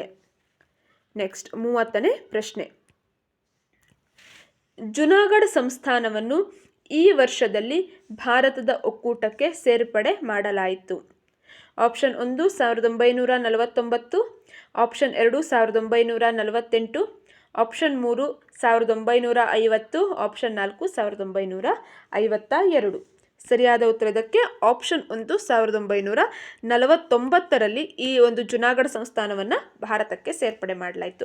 ಈ ಜುನಾಗಢ ಸಂಸ್ಥಾನದಲ್ಲಿ ಇದ್ದಂತಹ ರಾಜ ಆತ ಪಾಕಿಸ್ತಾನಕ್ಕೆ ಸೇರಬೇಕು ಅನ್ನುವಂಥ ಹಂಬಲವನ್ನು ವ್ಯಕ್ತಪಡಿಸ್ತಾ ಇರ್ತಾನೆ. ಆದರೆ ಅಲ್ಲಿನ ಜನರೆಲ್ಲರೂ ಭಾರತವನ್ನು ಸೇರಬೇಕು ಅನ್ನುವಂಥ ಇಂಗಿತವನ್ನು ವ್ಯಕ್ತಪಡಿಸ್ತಾರೆ. ಈ ಸಂದರ್ಭದಲ್ಲಿ ಅಲ್ಲಿನ ರಾಜ ಮತ್ತು ಜನರ ನಡುವೆ ಒಂದು ವೈಮನಸ್ಸು ಉಂಟಾಗುತ್ತೆ. ಆಗ ಭಾರತೀಯ ಸೈನ್ಯ, ಈ ಸರ್ದಾರ್ ವಲ್ಲಭಾಯ್ ಪಟೇಲ್ರ ನೇತೃತ್ವದಲ್ಲಿ ಭಾರತೀಯ ಸೈನ್ಯ ಜುನಾಗಢ ಸಂಸ್ಥಾನವನ್ನು ಪ್ರವೇಶಿಸಿ ಭಾರತಕ್ಕೆ ಆ ಪ್ರದೇಶವನ್ನು ಸೇರಿಸ್ಕೊಳ್ತಾರೆ. ನೆಕ್ಸ್ಟ್ 31ನೇ ಪ್ರಶ್ನೆ. ಇತಿಹಾಸದ ಪಿತಾಮಹ. ಆಪ್ಷನ್ 1 ಎರಾಟಸ್ತನೀಸ್, ಆಪ್ಷನ್ 2 ಹೆರೋಡೋಟಸ್, ಆಪ್ಷನ್ 3 ಸಂತ ಅಗಸ್ಟೈನ್, ಆಪ್ಷನ್ 4 ಕಾರ್ಲ್ ಮಾರ್ಕ್ಸ್. ಯಾರನ್ನ ಇತಿಹಾಸದ ಪಿತಾಮಹ ಅಂತ ಹೇಳಿ ಕರೀತಾರೆ? Father of history. ಸರಿಯಾದ ಉತ್ತರ ಆಪ್ಷನ್ 2 ಹೆರೋಡೋಟಸ್. ಇವರನ್ನು ಇತಿಹಾಸದ ಪಿತಾಮಹ ಅಂತ ಹೇಳಿ ಕರಿತೇವೆ. ಹಾಗೆ ನಾವು ಅದನ್ನ ನೋಡ್ತಾ ಹೋದಾಗ ಪೊಲಿಟಿಕಲ್ ಸೈನ್ಸ್ ಪಿತಾಮಹ ಅಂತೇಳಿ ಅರಿಸ್ಟಾಟಲ್, ರಾಜ್ಯಶಾಸ್ತ್ರದ ಪಿತಾಮಹ ಅರಿಸ್ಟಾಟಲ್ನ ಕರಿತೇವೆ. ಹಾಗೆ ಸಮಾಜಶಾಸ್ತ್ರದ ಪಿತಾಮಹ ಅಂಥೇಳಿ ಅಗಸ್ಟ್ ಕಾಮ್ಟೆ ಅವರನ್ನು ಕರಿತೇವೆ. ಹಾಗೆ ಭೂಗೋಳಶಾಸ್ತ್ರದ ಪಿತಾಮಹ ಅಂತ ಹೇಳಿ ಎರಾಟಸ್ತನೀಸ್ ಅವರನ್ನು ಕರೆಯುವಂಥದ್ದು. ಇನ್ನು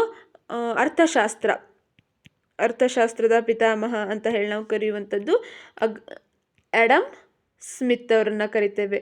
ಇದಿಷ್ಟು ಕೆಲವೊಂದಿಷ್ಟು ಇಂಪಾರ್ಟೆಂಟ್ ಆಗಿ ಇರುವಂಥದ್ದು ಯಾರು ಪಿತಾಮಹ ಅಂತೇಳಿ ಕರೀತಾರೆ ಅನ್ನುವಂಥದ್ದು. ನೆಕ್ಸ್ಟ್ 32ನೇ ಪ್ರಶ್ನೆ. The history of Persians war ಕೃತಿಯ ಕರ್ತೃ. ಪರ್ಷಿಯನ್ ಯುದ್ಧಗಳ ಇತಿಹಾಸ, ಪರ್ಷಿಯನ್ ವಾರ್ಸ್ ಅಂತ. Option 1 Herodotus, option 2 Arnold Toynbee, option 3 Jawaharlal Nehru, option 4 J B. Bury. The history of Persian war, Persian ಯುದ್ಧಗಳ ಒಂದು ಕಥೆ, ಈ ಒಂದು ಕೃತಿಯನ್ನು ಬರೆದಂಥವರು. ಸರಿಯಾದ ಉತ್ತರ ಆಪ್ಷನ್ 1 ಹೆರೋಡೋಟಸ್ ಇವರು ಬರೀತಾರೆ. Herodotus history of father of history, ಇವರು ಈ ಒಂದು ಕೃತಿಯನ್ನು ಬರೀತಾರೆ. ಯಾಕೆ ಈ ಕೃತಿ ಇಂಪಾರ್ಟೆಂಟು ಅಂದರೆ ಬರೆದಂತಹ ವ್ಯಕ್ತಿ ಅಷ್ಟು ಇಂಪಾರ್ಟೆಂಟ್ ಇರೋ ಕಾರಣಕ್ಕಾಗಿ ಈ ಕೃತಿಯು ಬಹಳಷ್ಟು ಪ್ರಾಮುಖ್ಯತೆಯನ್ನು ಪಡೆದುಕೊಳ್ಳುತ್ತೆ. ನೆಕ್ಸ್ಟ್ 33ನೇ ಪ್ರಶ್ನೆ. ಸಂತ್ ಅಗಸ್ಟೈನ್ ರಚಿಸಿದ ಕೃತಿ. Option 1 communist manifesto, option 2 a study of history, option 3 Das Kapital, option 4 the city of God. ಸಂತ್ ಅಗಸ್ಟೈನ್ ಇವರು ರಚನೆ ಮಾಡಿದಂತಹ ಕೃತಿ option 4 the city of God. ಇದನ್ನು ಕನ್ನಡದಲ್ಲಿ ದೇವನಗರಿ ಅನ್ನುವಂಥ ಹೆಸರಿನಿಂದ ಕರೀತಾರೆ. ಈ ಕೃತಿಯನ್ನು ಸಂತ್ ಅಗಸ್ಟೈನ್ ರಚನೆ ಮಾಡ್ತಾರೆ. ಇನ್ನು ದಾಸ್ ಕ್ಯಾಪಿಟಲ್, ಕಮ್ಯುನಿಸ್ಟ್ ಮ್ಯಾನಿಫೆಸ್ಟೋ ಎರಡೂ ಸಹ ಕಾರ್ಲ ಮಾರ್ಕ್ಸ್ ಅವರು ರಚನೆ ಮಾಡಿದಂಥ ಸಂಘರ್ಷ ಸಿದ್ಧಾಂತದ ಪ್ರವರ್ತಕ ಅಂತ ಹೇಳಿ ಕರೆಯುವಂತಹ ಕಾರ್ಲ್ ಮಾರ್ಕ್ಸ್ ಅವರು ಇವೆರಡು ಕೃತಿಗಳನ್ನು ರಚನೆ ಮಾಡ್ತಾರೆ. ನೆಕ್ಸ್ಟ್ 34ನೇ ಪ್ರಶ್ನೆ. ಇತಿಹಾಸವೆಂದರೆ ಉಳ್ಳವರು ಮತ್ತು ಇಲ್ಲದವರ ನಡುವಿನ ಸಂಘರ್ಷ. ಈ ವ್ಯಾಖ್ಯಾನ ನೀಡಿದವರು. Option 1 Herodotus, option 2 J B. Bury, option 3 ಸಂತ್ ಅಗಸ್ಟೈನ್, ಆಪ್ಷನ್ 4 ಕಾರ್ಲ್ ಮಾರ್ಕ್ಸ್. ಸರಿಯಾದ ಉತ್ತರ ಇದಕ್ಕೆ ಆಪ್ಷನ್ 4 ಕಾರ್ಲ್ ಮಾರ್ಕ್ಸ್. ಅವರು ಹೇಳ್ತಾರೆ ಇತಿಹಾಸ ಅಂದರೆ ಉಳ್ಳವರು ಅಂದರೆ ಶ್ರೀಮಂತರು, ಇಲ್ಲದವರು ಅಂದರೆ ಬಡವರು, ಅವರ ನಡುವೆ ನಡೆಯುವಂತಹ ಒಂದು ಸಂಘರ್ಷದ ಕತೆ, ಸಂಘರ್ಷವೇ ಇತಿಹಾಸ. ನಾವು ಇತಿಹಾಸವನ್ನು ತಿರುಗಿ ನೋಡಿದಾಗ ಅಲ್ಲಿ ಕಾಣುವಂಥದ್ದು ಇದೇ ಹೆಚ್ಚಾಗಿ ಕಾಣುತ್ತೆ.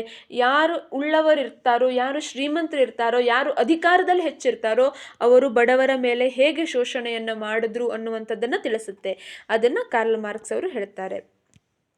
ನೆಕ್ಸ್ಟ್ 35ನೇ ಪ್ರಶ್ನೆ. ಭೂಮಿಯ ಉಗಮ ಮತ್ತು ವಿಕಾಸದ ಕುರಿತಾಗಿ ಅತ್ಯಂತ ಜನಪ್ರಿಯವಾದ ಮತ್ತು ಬಹುತೇಕರು ಒಪ್ಪಿರುವಂತಹ ಸಿದ್ಧಾಂತ. ಆಪ್ಷನ್ 1 ಮಹಾಸ್ಫೋಟ ಸಿದ್ಧಾಂತ, ಆಪ್ಷನ್ 2 ಅಸ್ಥಿರ ಭೂಮಿ ಸಿದ್ಧಾಂತ, ಆಪ್ಷನ್ 3 ಮಿಡಿತ ಸಿದ್ಧಾಂತ, ಆಪ್ಷನ್ 4 ಸ್ಥಿರ ಭೂಮಿ ಸಿದ್ಧಾಂತ. ಭೂಮಿಯ ಉಗಮ ಮತ್ತು ವಿಕಾಸದ ಕುರಿತಾಗಿ ಹೆಚ್ಚು ಪ್ರಚಲಿತದಲ್ಲಿರಬೇಕು ಮತ್ತು ಬಹುತೇಕರು ಒಪ್ಪಿರುವಂತಹ ಒಂದು ಸಿದ್ಧಾಂತ ಅಂದರೆ ಆಪ್ಷನ್ 1 ಮಹಾಸ್ಫೋಟ ಸಿದ್ಧಾಂತ.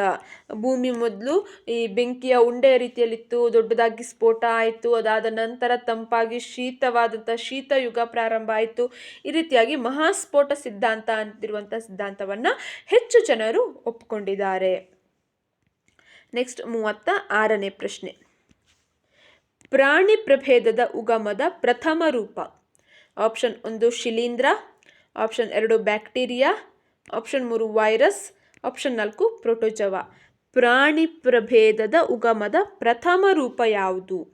ಸರಿಯಾದ ಉತ್ತರ ಇದಕ್ಕೆ ಆಪ್ಷನ್ 4 ಪ್ರೋಟೋಜೋವಾ. ಇದು ಪ್ರಾಣಿ ಪ್ರಭೇದದ ಪ್ರಥಮ ರೂಪ ಆಗಿದೆ. ನೆಕ್ಸ್ಟ್ 37ನೇ ಪ್ರಶ್ನೆ.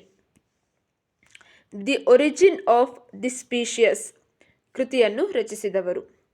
Option 1 Darwin, option 2 Moon, option 3 Thomas Carlyle, option 4 George ಸಮತ. ಯಾರು the origin of the species ಈ ಕೃತಿಯನ್ನು ರಚನೆ ಮಾಡ್ತಾರೆ? ಸರಿಯಾದ ಉತ್ತರ ಇದಕ್ಕೆ ಡಾರ್ವಿನ್. ಇವರು ಈ ಒಂದು ಕೃತಿಯನ್ನು ರಚನೆ ಮಾಡ್ತಾರೆ, the origin of the species ಅನ್ನುವಂಥದ್ದು. ನೆಕ್ಸ್ಟ್ 38ನೇ ಪ್ರಶ್ನೆ. ಮಾನವ ಪ್ರಭೇದದ ವಂಶವೃಕ್ಷಗಳನ್ನು ಗಮನಿಸಿದಾಗ ಮಾನವ ಕುಲಕ್ಕೆ ಅತಿ ಹತ್ತಿರದ ಸಂಬಂಧ ಹೊಂದಿದ ಪ್ರಾಣಿ. Option 1 ಒರಾಂಗುಟನ್, option 2 chimpanzee, option 3 gorilla, option 4 Gibbon. ಸರಿಯಾದ ಉತ್ತರ ಇದಕ್ಕೆ ಆಪ್ಷನ್ 2 ಚಿಂಪಾಂಜಿ. ಈ ಮಾನವನ ಒಂದು ವಂಶವೃಕ್ಷವನ್ನು, ಮಾನವ ಅಂದರೆ ಹ್ಯೂಮನ್, ಹೋಮೋಸೆಫಿಯನ್ ಒಂದು ವಂಶಕ್ಕೆ ಸೇರಿದಂಥವರು. ಇದಕ್ಕೆ ಹತ್ತಿರದ ಸಂಬಂಧವನ್ನು ಹೊಂದಿರುವಂಥದ್ದು ಅಂದರೆ ಚಿಂಪಾಂಜಿ. ಕಂಪೇರ್ ಮಾಡಿ ನೋಡಿದಾಗ ಆ ಚಿಂಪಾಂಜಿಯ ಬೆರಳುಗಳಾಗಿರಬಹುದು, ಒಂದಿಷ್ಟು ಬುದ್ಧಿವಂತಿಕೆಯ ಚಟುವಟಿಕೆಗಳಾಗಿರ್ಬೋದು ಮಾನವನಿಗೆ ಅತಿ ಹೆಚ್ಚು ಸಮೀಪವಾಗಿ ಇರುವಂತೆ ಕಂಡುಬರುತ್ತೆ. ಸೊ ಇದು ಮಾನವ ಪ್ರಭೇದದ ವಂಶವೃಕ್ಷದಲ್ಲಿ ಅತಿ ಹತ್ತಿರವಿರುವಂತಹ ಒಂದು ಪ್ರಾಣಿ. ನೆಕ್ಸ್ಟ್ 39ನೇ ಪ್ರಶ್ನೆ. ಈಜಿಪ್ಟ್ ನಾಗರಿಕತೆಯ ಕುರಿತು ತಿಳಿಯಲು ಇರುವ ಪ್ರಮುಖ ಶಿಲಾಶಾಸನ. ಆಪ್ಷನ್ 1 ಈಜಿಪ್ಟ್ ಶಿಲಾಶಾಸನ, ಆಪ್ಷನ್ 2 ಆಫ್ರಿಕಾ ಶಿಲಾಶಾಸನ, ಆಪ್ಷನ್ 3 ಲೆಬನಾನ್ ಶಿಲಾಶಾಸನ, ಆಪ್ಷನ್ 4 ರೊಸೆಟ್ಟಾ ಶಿಲಾಶಾಸನ. ಸರಿಯಾದ ಉತ್ತರ ಇದಕ್ಕೆ ಆಪ್ಷನ್ 4 ರೊಸೆಟ್ಟಾ ಶಿಲಾಶಾಸನ. ಇದು ಈಜಿಪ್ಟ್ ನಾಗರಿಕತೆ ನೈಲ್ ನದಿಯ ದಡದಲ್ಲಿ ಉಗಮ ಹೊಂದಿತು. ಕ್ಲಿಯೋಪಾತ್ರ ಆಗಿರ್ಬೋದು, ಹ್ಯಾಶೆಪ್ಸುಟ್ ಆಗಿರ್ಬೋದು, ಪಿರಾಮಿಡ್ಸ್ಗಳು ಅನ್ನುವಂಥದ್ದಾಗಿರ್ಬೋದು, ಇವುಗಳೆಲ್ಲದರ ಕುರಿತಾಗಿ ಹೆಚ್ಚಿನ ಮಾಹಿತಿಯನ್ನು ಕೊಡುವಂಥದ್ದು ಈ ರೊಸೆಟ್ಟಾ ಶಿಲಾಶಾಸನ ಆಗಿದೆ. ನೆಕ್ಸ್ಟ್ 40ನೇ ಪ್ರಶ್ನೆ. ಫೇರೋ ಎಂದರೆ? ಈಜಿಪ್ಟ್ನ ರಾಜರನ್ನು ಫೆರೋ ಅಂತ ಹೇಳಿ ಕರೀತಾ ಇದ್ರು. ಫೆರೋ ಎಂದರೆ ಈಜಿಪ್ಟ್ನ ಪ್ರಧಾನಮಂತ್ರಿ, ಈಜಿಪ್ಟಿನ ಕಾನೂನು ಮಂತ್ರಿ, ಈಜಿಪ್ಟಿನ ರಾಜ, ಈಜಿಪ್ಟಿನ ರಾಣಿ. ಈಗಾಗಲೇ ಉತ್ತರವನ್ನು ಹೇಳಾಗಿದೆ. ಈಜಿಪ್ಟಿನ ರಾಜನನ್ನು ಫೆರೋ ಅಂತ ಹೇಳಿ ಕರೀತಾ ಇದ್ರು. ಫೆರೋದ ಅರ್ಥ ದೊಡ್ಡ ಮನೆಯಲ್ಲಿ ವಾಸಿಸುವ ಮನುಷ್ಯ ಅನ್ನುವಂತಹ ಅರ್ಥವನ್ನು ಕೊಡ್ತಾ ಇತ್ತು. ಯಾರು ದೊಡ್ಡ ಮನೆಯಲ್ಲಿ ವಾಸಿಸ್ತಾರೆ? ರಾಜರಾದಂಥವ್ರು. ಸೊ ಈಜಿಪ್ಟ್ನ ರಾಜನನ್ನು ಫೆರೋ ಅಂತ ಹೇಳಿ ಕರಿತಾ ಇದ್ರು. ನೆಕ್ಸ್ಟ್ ಪ್ರಶ್ನೆ 41ನೇ ಪ್ರಶ್ನೆ. ಜಾಗತಿಕ ಇತಿಹಾಸದ ಪ್ರಥಮ ಸಾಮ್ರಾಜ್ಞೆ. Option 1 Cleopatra, option 2 Hatshepsut, option 3 Amen, option 4 Isis. ಜಾಗತಿಕ ಇತಿಹಾಸದ ಪ್ರಥಮ ಸಾಮ್ರಾಜ್ಞೆ ಅಂತ ಹೇಳಿ ಯಾರನ್ನು ಕರೀತಾರೆ? ಸರಿಯಾದ ಉತ್ತರ ಆಪ್ಷನ್ 2 ಹ್ಯಾಟ್ಷಪ್ಸುಟ್. ಈಜಿಪ್ಟ್ ನಾಗರಿಕತೆಯಲ್ಲಿ ಕಂಡುಬರುವಂತಹ ಒಬ್ಬ ರಾಣಿ ಹ್ಯಾಟ್ಷಪ್ಸುಟ್ ಅನ್ನುವಂಥ ರಾಣಿ ಜಾಗತಿಕ ಇತಿಹಾಸದ ಪ್ರಥಮ ಸಾಮ್ರಾಜ್ಞೆ ಅಂತ ಹೇಳಿ ಕರೆಸ್ಕೊಳ್ತಾಳೆ. ಈ ಕ್ಲಿಯೋಪಾತ್ರ ಈಜಿಪ್ಟ್ನ ಕೊನೆಯ ರಾಣಿ. ಅದು ಸಹ ನೆನಪಿರಬೇಕು. ಈ ಅಗಸ್ಟಸ್ ಸೀಸರ್ ಆತನ ಒಂದು ದಾಳಿಯಿಂದ ಸೆರೆ ಸಿಕ್ಕಂತಹ ಕ್ಲಿಯೋಪಾತ್ರ ವಿಷ ಸೇವಿಸಿ ಆತ್ಮಹತ್ಯೆಯನ್ನು ಮಾಡಿಕೊಳ್ತಾಳೆ. ಹ್ಯಾಟ್ಷಪ್ಸುಟ್ ಜಾಗತಿಕ ಇತಿಹಾಸದ ಪ್ರಥಮ ಸಾಮ್ರಾಜ್ಞಿ ಆದರೆ ಈಜಿಪ್ಟ್ ನಾಗರಿಕತೆಯ ಕೊನೆಯ ಸಾಮ್ರಾಜ್ಞಿ ಅಂತೇಳಿ ಕ್ಲಿಯೋಪಾತ್ರಾಳನ್ನು ಕರೆಯುವಂಥದ್ದು. ನೆಕ್ಸ್ಟ್ 42ನೇ ಪ್ರಶ್ನೆ. ಈಜಿಪ್ಟ್ ನಾಗರಿಕತೆಯ ನಿರ್ಮಾಪಕ ದೇವರು? Option 1 ಒಸಿರಿಸ್, option 2 ISIS, option 3 ಹೊಸರ್, option 4 ಅಮುರ್ ರಾ. ಯಾರನ್ನ ನಿರ್ಮಾಪಕ ದೇವರು ಅಂತ ಹೇಳಿ ಈಜಿಪ್ಟ್ ನಾಗರಿಕತೆಯಲ್ಲಿ ಕರಿತಾ ಇದ್ರು? ಸರಿಯಾದ ಉತ್ತರ ಆಪ್ಷನ್ 4 ಅಮುರ್ ರಾ ಅವನ್ನ ಕರಿತಾ ಇದ್ರು. ಒಸಿರಿಸ್ ಸಾವಿನ ಅಧಿಪತಿ ಅಂತ ಹೇಳಿ ಕರಿತಾ ಇದ್ರು. ಈ ಈಜಿಪ್ಟಿಯನ್ನರು ಹೇಗಿದ್ರು ಅಂದ್ರೆ ಬದುಕಿನ ಜೀವನಕ್ಕಿಂತ, ಈಗಿರುವುದಕ್ಕಿಂತ ಸತ್ತ ನಂತರದ ಜೀವನಕ್ಕೆ ಹೆಚ್ಚಿನ ಪ್ರಾಮುಖ್ಯತೆಯನ್ನು ಕೊಡ್ತಾ ಇದ್ರು. ಸೊ ಅದಕ್ಕಾಗಿ ಅವರು ಪಿರಾಮಿಡ್ಗಳನ್ನು ರಚನೆ ಮಾಡಿದ್ರು. ಸತ್ತವರನ್ನ ಯಾರೂ ಬಾಧಿಸದಂತೆ ಎತ್ತರದ ತ್ರಿಕೋನಾಕಾರದ ಗೋಪುರಗಳನ್ನು ನಿರ್ಮಾಣವನ್ನು ಮಾಡ್ತಾ ಇದ್ರು. ಅದರಲ್ಲಿ ಮಮ್ಮಿಗಳನ್ನಾಗಿ ತಯಾರಿಸಿ, ಸತ್ತ ಶವವನ್ನ ಮಮ್ಮಿಗಳು ಅಂತ ಹೇಳಿ ತಯಾರು ಮಾಡ್ತಾ ಇದ್ರು. ವಿವಿಧ ರಾಸಾಯನಿಕಗಳನ್ನು ರೇಪಿಸಿ ತೆಳುವಾದ ಬಟ್ಟೆಯಿಂದ ಸುತ್ತಿ ಅದನ್ನ ಇಡ್ತಾ ಇದ್ರು. ಆ ಮಮ್ಮಿಗಳ ಜೊತೆಯಲ್ಲಿ ಅವರಿಗೆ ದಿನನಿತ್ಯಕ್ಕೆ ಅಗತ್ಯ ಇರುವಂತಹ ಅಡುಗೆಯವರ ಗೊಂಬೆಗಳು, ಕ್ಷೌರದವರ ಗೊಂಬೆಗಳನ್ನು, ಅಗತ್ಯ ಇರುವಂತಹ ಪುಸ್ತಕಗಳನ್ನೆಲ್ಲ ಇಟ್ಟು ಪಿರಾಮಿಡ್ಗಳಲ್ಲಿ ಇಡ್ತಾ ಇದ್ರು. ಯಾಕಂದ್ರೆ ಸತ್ತ ನಂತರವೇ ಅವರ ನಿಜವಾದ ಜೀವನ ಅಂತ ಹೇಳಿ ಅವರು ನಂಬಿದ್ರು. ನೆಕ್ಸ್ಟ್ 43ನೇ ಪ್ರಶ್ನೆ. ಏಕದೇವತಾರಾಧನೆ ಜಾರಿಗೆ ತಂದ ಈಜಿಪ್ಟ್ ಅರಸ? ಆಪ್ಷನ್ 1 ಮೀನಸ್, ಆಪ್ಷನ್ 2 4ನೇ ಅಮೆನ್ಹೊಟೆಪ್, ಆಪ್ಷನ್ 3 ಥಟ್ಮೋಸ್, ಆಪ್ಷನ್ 4 ಖುಫ್ರು.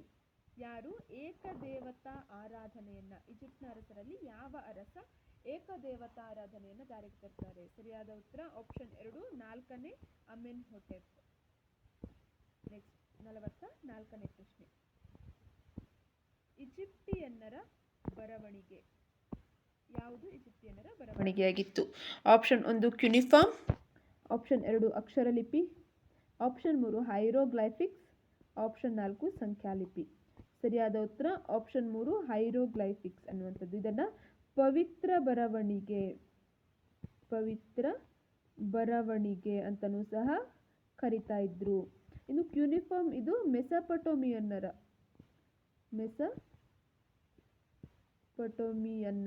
ಒಂದು ಬರವಣಿಗೆ ಕ್ಯೂನಿಫಾರ್ಮ್ ಆಗಿತ್ತು. ಹೈರೋಗ್ಲೈಫಿಕ್ಸ್ ಇದನ್ನ ಪವಿತ್ರ ಬರವಣಿಗೆ ಅಂತಲೂ ಕರಿತಾ ಇದ್ರು. ಇದು ಈಜಿಪ್ಟಿಯನ್ನರ ಒಂದು ಬರವಣಿಗೆಯ ಲಿಪಿ.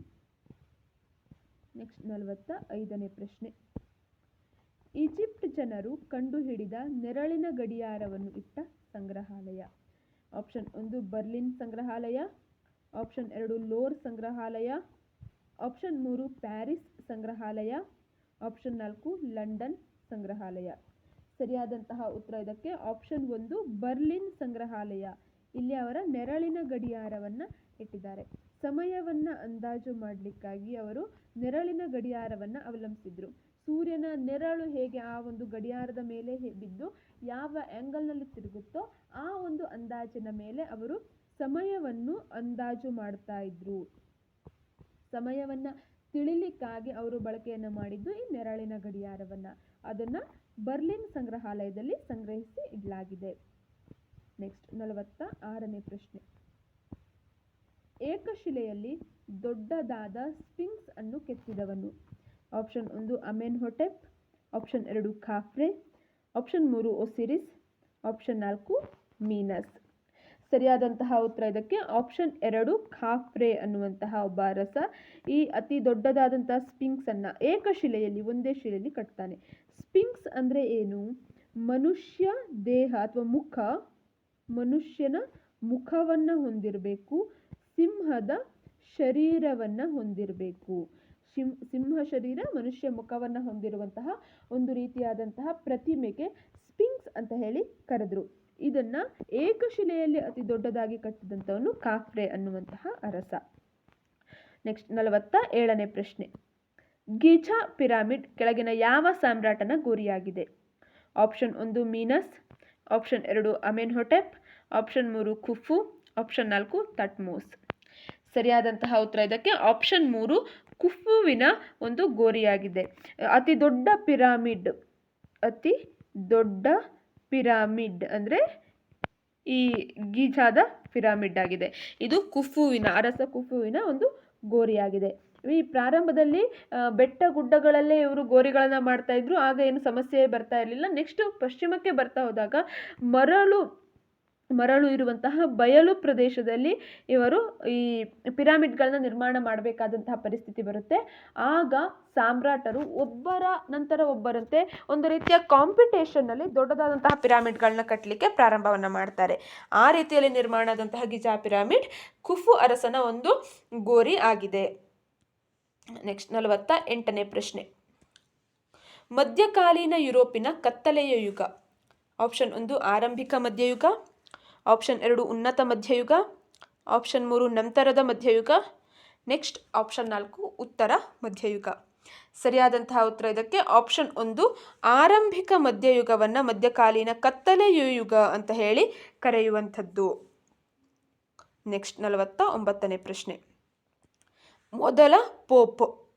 ಆಪ್ಷನ್ 1 ಸಂತ ಪೀಟರ್, ಆಪ್ಷನ್ 2 ಸಂತ Paul, option 3 James Thomson, option 4 Gregory.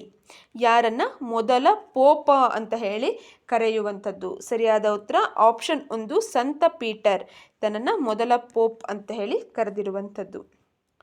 Next 50ನೇ ಪ್ರಶ್ನೆ. ಪೋಪ್ ಗ್ರೆಗೋರಿ ಮಹಾಶಯನ ಕಾಲದಲ್ಲಿ ಕ್ರೈಸ್ತ ಧರ್ಮದ ದೈವಿಕ ಭಾಷೆ ಆಗಿದ್ದು?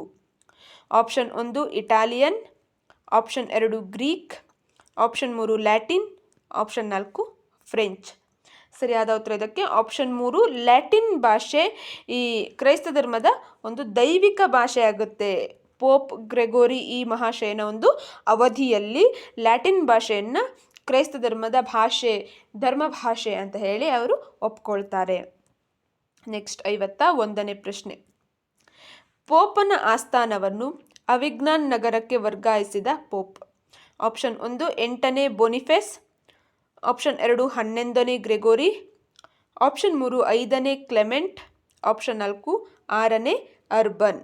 ಯಾವ ಒಬ್ಬ ಪೋಪ ಆತನ ಆಸ್ಥಾನವನ್ನು ಅವಿಗ್ನಾನ್ ಅನ್ನುವಂತಹ ನಗರಕ್ಕೆ ವರ್ಗಾವಣೆ ಮಾಡ್ತಾನೆ ಅನ್ನುವಂಥದ್ದು ಪ್ರಶ್ನೆ. ಸರಿಯಾದಂತಹ ಉತ್ತರ ಇದಕ್ಕೆ ಆಪ್ಷನ್ 3. 51ನೇ ಪ್ರಶ್ನೆ ಆಪ್ಷನ್ 3 5ನೇ ಕ್ಲೆಮೆಂಟ್ ಈ ಪೋಪನು ಏನು ಮಾಡ್ತಾನೆ? ಅವಿಗ್ನಾನ್ ನಗರಕ್ಕೆ ವರ್ಗಾವಣೆ ಮಾಡ್ತಾನೆ. ನೆಕ್ಸ್ಟ್ 52ನೇ ಪ್ರಶ್ನೆ. ದಿ ನ್ಯಾವಿಗೇಟರ್ ಎಂದು ಕರೆಸಿಕೊಂಡ ರಾಜಕುಮಾರ? Option 1 Henry, 2 Charles, 3 Ferdinand, 4 Emmanuel. ಸರಿಯಾದ ಉತ್ತರ ಇದಕ್ಕೆ ಆಪ್ಷನ್ 1 ಹೆನ್ರಿ ದಿ ನ್ಯಾವಿಗೇಟರ್ ಅಂತ ಹೇಳಿ ಕರೆಸ್ಕೊಳ್ತಾನೆ. ಯಾಕಂದರೆ ನೌಕಾಯಾನಕ್ಕೆ ಹೆಚ್ಚಿನ ಪ್ರೋತ್ಸಾಹವನ್ನು ಕೊಡ್ತಾನೆ. ನೌಕಾಯಾನಕ್ಕಾಗಿ ಒಂದು ನೌಕಾ ಶಾಲೆಯನ್ನು ಸಹ ಈತ ತೆರಿತಾನೆ. ಈ ಕಾರಣಕ್ಕಾಗಿ ಆತನನ್ನು ಹೆನ್ರಿ ದಿ ನ್ಯಾವಿಗೇಟರ್ ಅಂತ ಹೇಳಿ ಕರೀತಾರೆ. ನೆಕ್ಸ್ಟ್ 53ನೇ ಪ್ರಶ್ನೆ. ಕೇಪ್ ಆಫ್ ಗುಡ್ ಹೋಪ್ ಭೂಶಿರಕ್ಕೆ ಕೇಪ್ ಆಫ್ ಸ್ಟಾರ್ಮ್ ಎಂದು ನಾಮಕರಣ ಮಾಡಿದವನು? Option 1 Christopher Columbus, option 2 Bartolomeu Dias, option 3 Magellan, option 4 Amerigo Vespucci. ಸರಿಯಾದ ಉತ್ತರ ಇದಕ್ಕೆ ಆಪ್ಷನ್ 2 ಬಾರ್ತಲೋಮಿಯೋ ಡಯಾಸ್.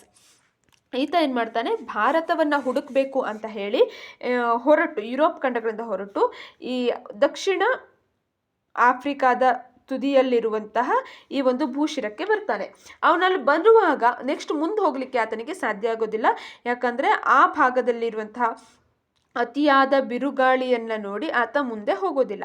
ಅದಕ್ಕಾಗಿ ಆತ ಅದಕ್ಕೆ ಕೇಪ್ ಆಫ್ ಸ್ಟಾರ್ಮ್ ಅಂದರೆ ಬಿರುಗಾಳಿಯ ಭೂಶಿರ ಅನ್ನುವಂಥ ಹೆಸರನ್ನು ಕೊಡ್ತಾನೆ. ನಂತರ ಬಂದಂತಹ ವಾಸ್ಕೋಡಿಗಾಮ ಬಂದಾಗ ಅದು ಬಹಳ ಶಾಂತವಾಗಿ ಇದ್ದಂತೆ ಕಾಣುತ್ತೆ. ಹಾಗೆ ಮುಂದುವರಿಲಿಕ್ಕೆ ಆತನಿಗೊಂದು ನಂಬಿಕೆಯನ್ನು ಮಾಡಿಕೊಟ್ಟಂತೆ ಕಾಣುತ್ತೆ. ಅದಕ್ಕಾಗಿ ವಾಸ್ಕೋ ಡ ಗಾಮ ಅದಕ್ಕೆ ಕೇಪ್ ಆಫ್ ಗುಡ್ ಹೋಪ್ ಭೂಶಿರ ಅಂತ ಹೇಳಿ ಕರೀತಾನೆ. ಈ ಭೂಶಿರಕ್ಕೆ ಕೇಪ್ ಆಫ್ ಸ್ಟಾರ್ಮ್ ಅಂತ ಹೇಳಿ ಹೇಳಿದವನು ಬಾರ್ತಲೋಮ್ಯೂ ಡಯಾಸ್. ನೆಕ್ಸ್ಟ್ 54ನೇ ಪ್ರಶ್ನೆ. Admiral of the Indian ocean ಎಂಬ ಬಿರುದನ್ನು ಗಳಿಸಿದವನು. ಆಪ್ಷನ್ 1 ಮೆಗಲನ್, ಆಪ್ಷನ್ 2 ವಾಸ್ಕೋ ಡ ಗಾಮ, ಆಪ್ಷನ್ 3 ಅಮೆರಿಗೋ ವೆಸ್ಪುಸಿ, ಆಪ್ಷನ್ 4 ಕೊಲಂಬಸ್. ಸರಿಯಾದ ಉತ್ತರ ಇದಕ್ಕೆ ಆಪ್ಷನ್ 2 ವಾಸ್ಕೋ ಡ ಗಾಮ. ಈತ ಏನು ಮಾಡ್ತಾನೆ, admiral of the Indian ocean ಎನ್ನುವಂತಹ ಬಿರುದನ್ನು ಪಡಿತಾನೆ. ಈ ಪೋರ್ಚುಗಲ್ ಆ ಭಾಗದಿಂದ ಹೊರಟಂತಹ ವಾಸ್ಕೋ ಡ ಗಾಮ ದಕ್ಷಿಣ ಆಫ್ರಿಕಾದ ಕೇಪ್ ಆಫ್ ಗುಡ್ ಹೋಪ್ ಭೂಶಿರವನ್ನು ತಲುಪಿ ಅಲ್ಲಿಂದ ಭಾರತದ ಕಡೆ ಪ್ರಯಾಣವನ್ನು ಮಾಡ್ತಾನೆ. Admiral of the Indian ocean ಅಂತ ಹೇಳಿ ಬಿರುದನ್ನು ಪಡಿತಾನೆ. ಭಾರತದ ಕೇರಳದ ಕಲ್ಲಿಕೋಟೆಯ ಸಮೀಪದ ಕಾಪಡ್ ಅನ್ನುವಂತಹ ಪ್ರದೇಶಕ್ಕೆ ಈತ ಮೊದಲು ಬರ್ತಾನೆ. ನೆಕ್ಸ್ಟ್ 55ನೇ ಪ್ರಶ್ನೆ. ಕೆಳಗಿನವುಗಳಲ್ಲಿ ಯಾವುದು ಮೆಗಲನ್ ವಿಶ್ವ ಪರ್ಯಟನೆಗಾಗಿ ತೆಗೆದುಕೊಂಡ ಹಡಗಲ್ಲ? ಒಟ್ಟು 5 ಹಡಗುಗಳನ್ನು ವಿಶ್ವ ಪರ್ಯಟನೆಗಾಗಿ ತೆಗೆದುಕೊಂಡು ಮೆಗಲನ್ ಹೊರಡ್ತಾನೆ. ಈ 4 ಆಪ್ಷನ್ನಲ್ಲಿ ಯಾವ ಹಡಗನ್ನು ಆತ ತೆಗೆದುಕೊಳ್ಳಿಲ್ಲ? Option 1 Victoria, option 2 Santiago, option 3 Lusitania, option 4 Concepcion. ಸರಿಯಾದಂತಹ ಉತ್ತರ ಇದಕ್ಕೆ ಆಪ್ಷನ್ 3 ಲುಸಿತೇನಿಯಾ. ಈ ಹಡಗನ್ನು ಆತ ಪಡಿಲಿಲ್ಲ. ಈ ವಿಕ್ಟೋರಿಯಾ ಹಡಗಿನ ಮೂಲಕವೇ ವಿಶ್ವ ಪರ್ಯಟನೆ ಮಾಡಿದಂತಹ ಮೊದಲ ಹಡಗು ಅಂತ ಅನಿಸ್ಕೊಳ್ಳುತ್ತೆ ಅದು. ವಿಕ್ಟೋರಿಯಾ, ಸೆಂಟಿಯಾಗೋ, ಕನ್ಸೆಪ್ಷನ್ ಎಲ್ಲ ಹಡಗುಗಳನ್ನು ಮೆಗಲನ್ ವಿಶ್ವ ಪರ್ಯಟನೆಗಾಗಿ ತೆಗೆದುಕೊಳ್ತಾನೆ. ಆದರೆ ಲುಸಿತೇನಿಯಾ ಹಡಗನ್ನು ತೆಗೆದುಕೊಂಡಿಲ್ಲ. ನೆಕ್ಸ್ಟ್ 56ನೇ ಪ್ರಶ್ನೆ. ಮೆಗಲನ್ನ ಮರಣದ ನಂತರ ವಿಕ್ಟೋರಿಯಾ ಹಡಗನ್ನು ನಡೆಸಿದವನು. Option 1 John Sebastian Elcano, option 2 John Baptist, option 3 Robert, option 4 Thomas. Magellan ಸಂಪೂರ್ಣವಾಗಿ ವಿಶ್ವ ಪರ್ಯಟನೆಯನ್ನು ಮಾಡೋದಿಲ್ಲ. ಆತ ತೆಗೆದುಕೊಂಡು ಹೋದಂತಹ ಒಂದು ಹಡಗು ವಿಶ್ವ ಪರ್ಯಟನೆಯನ್ನು ಮಾಡಿ ಬರುತ್ತೆ. ಆದರೆ ವಿಶ್ವ ಪರ್ಯಟನೆಯನ್ನು ಮಾಡುವಂತಹ ಮಧ್ಯದಲ್ಲಿ ಮೆಗಲನ್ ಮರಣ ಹೊಂದುತ್ತಾನೆ. ಮೆಗಲನ್ ಮರಣ ಹೊಂದಿದ ನಂತರ ಆತನ ವಿಕ್ಟೋರಿಯಾ ಹಡಗನ್ನು ಮುನ್ನಡೆಸ್ಕೊಂಡು ಹೋಗಿ ವಿಶ್ವ ಪರ್ಯಟನೆಯನ್ನು ಸಂಪೂರ್ಣವನ್ನು ಮಾಡಿದಂಥವನು ಜಾನ್ ಸೆಬಾಸ್ಟಿಯನ್ ಎಲ್ಕ್ಯಾನೋ ಅನ್ನುವಂತಹ ಒಬ್ಬ ನಾವಿಕ. ಈತ ಮೆಗಲನ್ನ ಮರಣದ ನಂತರ ಹಡಗನ್ನು ಮುನ್ನಡೆಸ್ತಾನೆ. ನೆಕ್ಸ್ಟ್ 57ನೇ ಪ್ರಶ್ನೆ. ಕೆಳಗೆ ನೀಡಿರುವ ಆಯ್ಕೆಗಳಲ್ಲಿ ತಪ್ಪಾದ ಜೋಡಿಯನ್ನು ಆರಿಸಿ. ಆಪ್ಷನ್ 1 ಬಲ್ಬೋವಾ ಪನಾಮ ಭೂಶಿರ, option 2 Hudson Mexico, option 3 James Cook Australia, option 4 Cabral Brazil. ಯಾರು ಯಾವುದನ್ನು ಕಂಡುಹಿಡಿದಿದ್ದಾರೆ ಅನ್ನುವಂಥದ್ದು. ಇದರಲ್ಲಿ ತಪ್ಪಾಗಿರುವಂಥದ್ದು ಯಾವುದು? ಬಲ್ಬೋವಾ ಪನಾಮ ಭೂಶಿರವನ್ನು ಕಂಡುಹಿಡಿದಿದ್ದು ಹೌದು. ಸೊ ಈ ಆಪ್ಷನ್ ಸರಿಯಾಗಿರಲ್ಲ. ಹಾಗೆ ಜೇಮ್ಸ್ ಕುಕ್ ಆಸ್ಟ್ರೇಲಿಯಾ, ಕೆಬ್ರಾಲ್ ಬ್ರೆಜಿಲ್ ಇವೆಲ್ಲವೂ ಸರಿ ಇದೆ. ಆದರೆ 2 ಹಡ್ಸನ್ ಮೆಕ್ಸಿಕೋ ಇದು ತಪ್ಪಾದಂತಹ ಉತ್ತರ. ಸೊ ಇದರಲ್ಲಿ ತಪ್ಪಾದ ಜೋಡಿಯನ್ನೇ ಆಯ್ಕೆ ಮಾಡಿ ಅನ್ನೋದನ್ನು ಕೊಟ್ಟಿರೋದಕ್ಕೆ ಆಪ್ಷನ್ 2 ಸರಿಯಾದಂಥ ಉತ್ತರ ಆಗಿದೆ. ನೆಕ್ಸ್ಟ್ 58ನೇ ಪ್ರಶ್ನೆ. ಪುನರುಜ್ಜೀವನದ ಶಾಲೆ. Option 1 Geneva, 2 London, 3 Italy, 4 Germany. ಯಾವುದನ್ನು ಪುನರುಜ್ಜೀವನದ ಶಾಲೆ ಅಂತ ಹೇಳಿ ಕರೆದಿರುವಂಥದ್ದು? ಸರಿಯಾದ ಉತ್ತರ ಆಪ್ಷನ್ 3 ಇಟಲಿ. ಪುನರುಜ್ಜೀವನದ ಶಾಲೆ, ಪುನರುಜ್ಜೀವನದ ತವರು, ಮೊದಲು ಪುನರುಜ್ಜೀವನ ಉಂಟಾದ ದೇಶ, ಈ ರೀತಿ ಯಾವುದೇ ಪ್ರಶ್ನೆಯನ್ನು ಕೇಳಿದ್ರೂ ಸರಿಯಾದ ಉತ್ತರ ಇಟಲಿ. ಇಟಲಿಯಲ್ಲಿ ಮೊದಲು ಪುನರುಜ್ಜೀವನ ಪ್ರಾರಂಭ ಆಗುತ್ತೆ. ಅದಾದ ನಂತರ ಯುರೋಪಿನ ಇತರ ದೇಶಗಳಿಗೆ ಅದು ಹರಡಿಕೊಳ್ಳುತ್ತೆ. ನೆಕ್ಸ್ಟ್ 59ನೇ ಪ್ರಶ್ನೆ. ಮಾನವತಾವಾದದ ಪಿತಾಮಹ. ಆಪ್ಷನ್ 1 ಪೆಟ್ರಾರ್ಕ್, ಆಪ್ಷನ್ 2 ಸಿಸಿರೋ, ಅಸ್ಸಿವಿ ಅಷ್ಟೇ. Next Boccaccio, option 4 Cervantes. ಮಾನವತಾವಾದದ ಪಿತಾಮಹ ಅಂತ ಹೇಳಿ ಕರೆಯುವಂಥದ್ದು ಆಪ್ಷನ್ 1 ಪೆಟ್ರಾರ್ಕ್. ಇದನ್ನು ಮಾನವತಾವಾದದ ಪಿತಾಮಹ ಅಂತ ಹೇಳಿ ಕರೆಯುವಂಥದ್ದು. ಅಥವಾ ಪುನರುಜ್ಜೀವನದ ಪಿತಾಮಹ ಅಂತ ಹೇಳಿ ಕರೆಯುವಂಥದ್ದು ಸಹ ಪೆಟ್ರಾರ್ಕ್ನನ್ನೇ. ಈತ ಆಫ್ರಿಕಾ ಅನ್ನುವಂತಹ ಒಂದು ಮಹಾನ್ ಕೃತಿಯನ್ನು ಸಹ ರಚನೆ ಮಾಡಿದ್ದಾನೆ.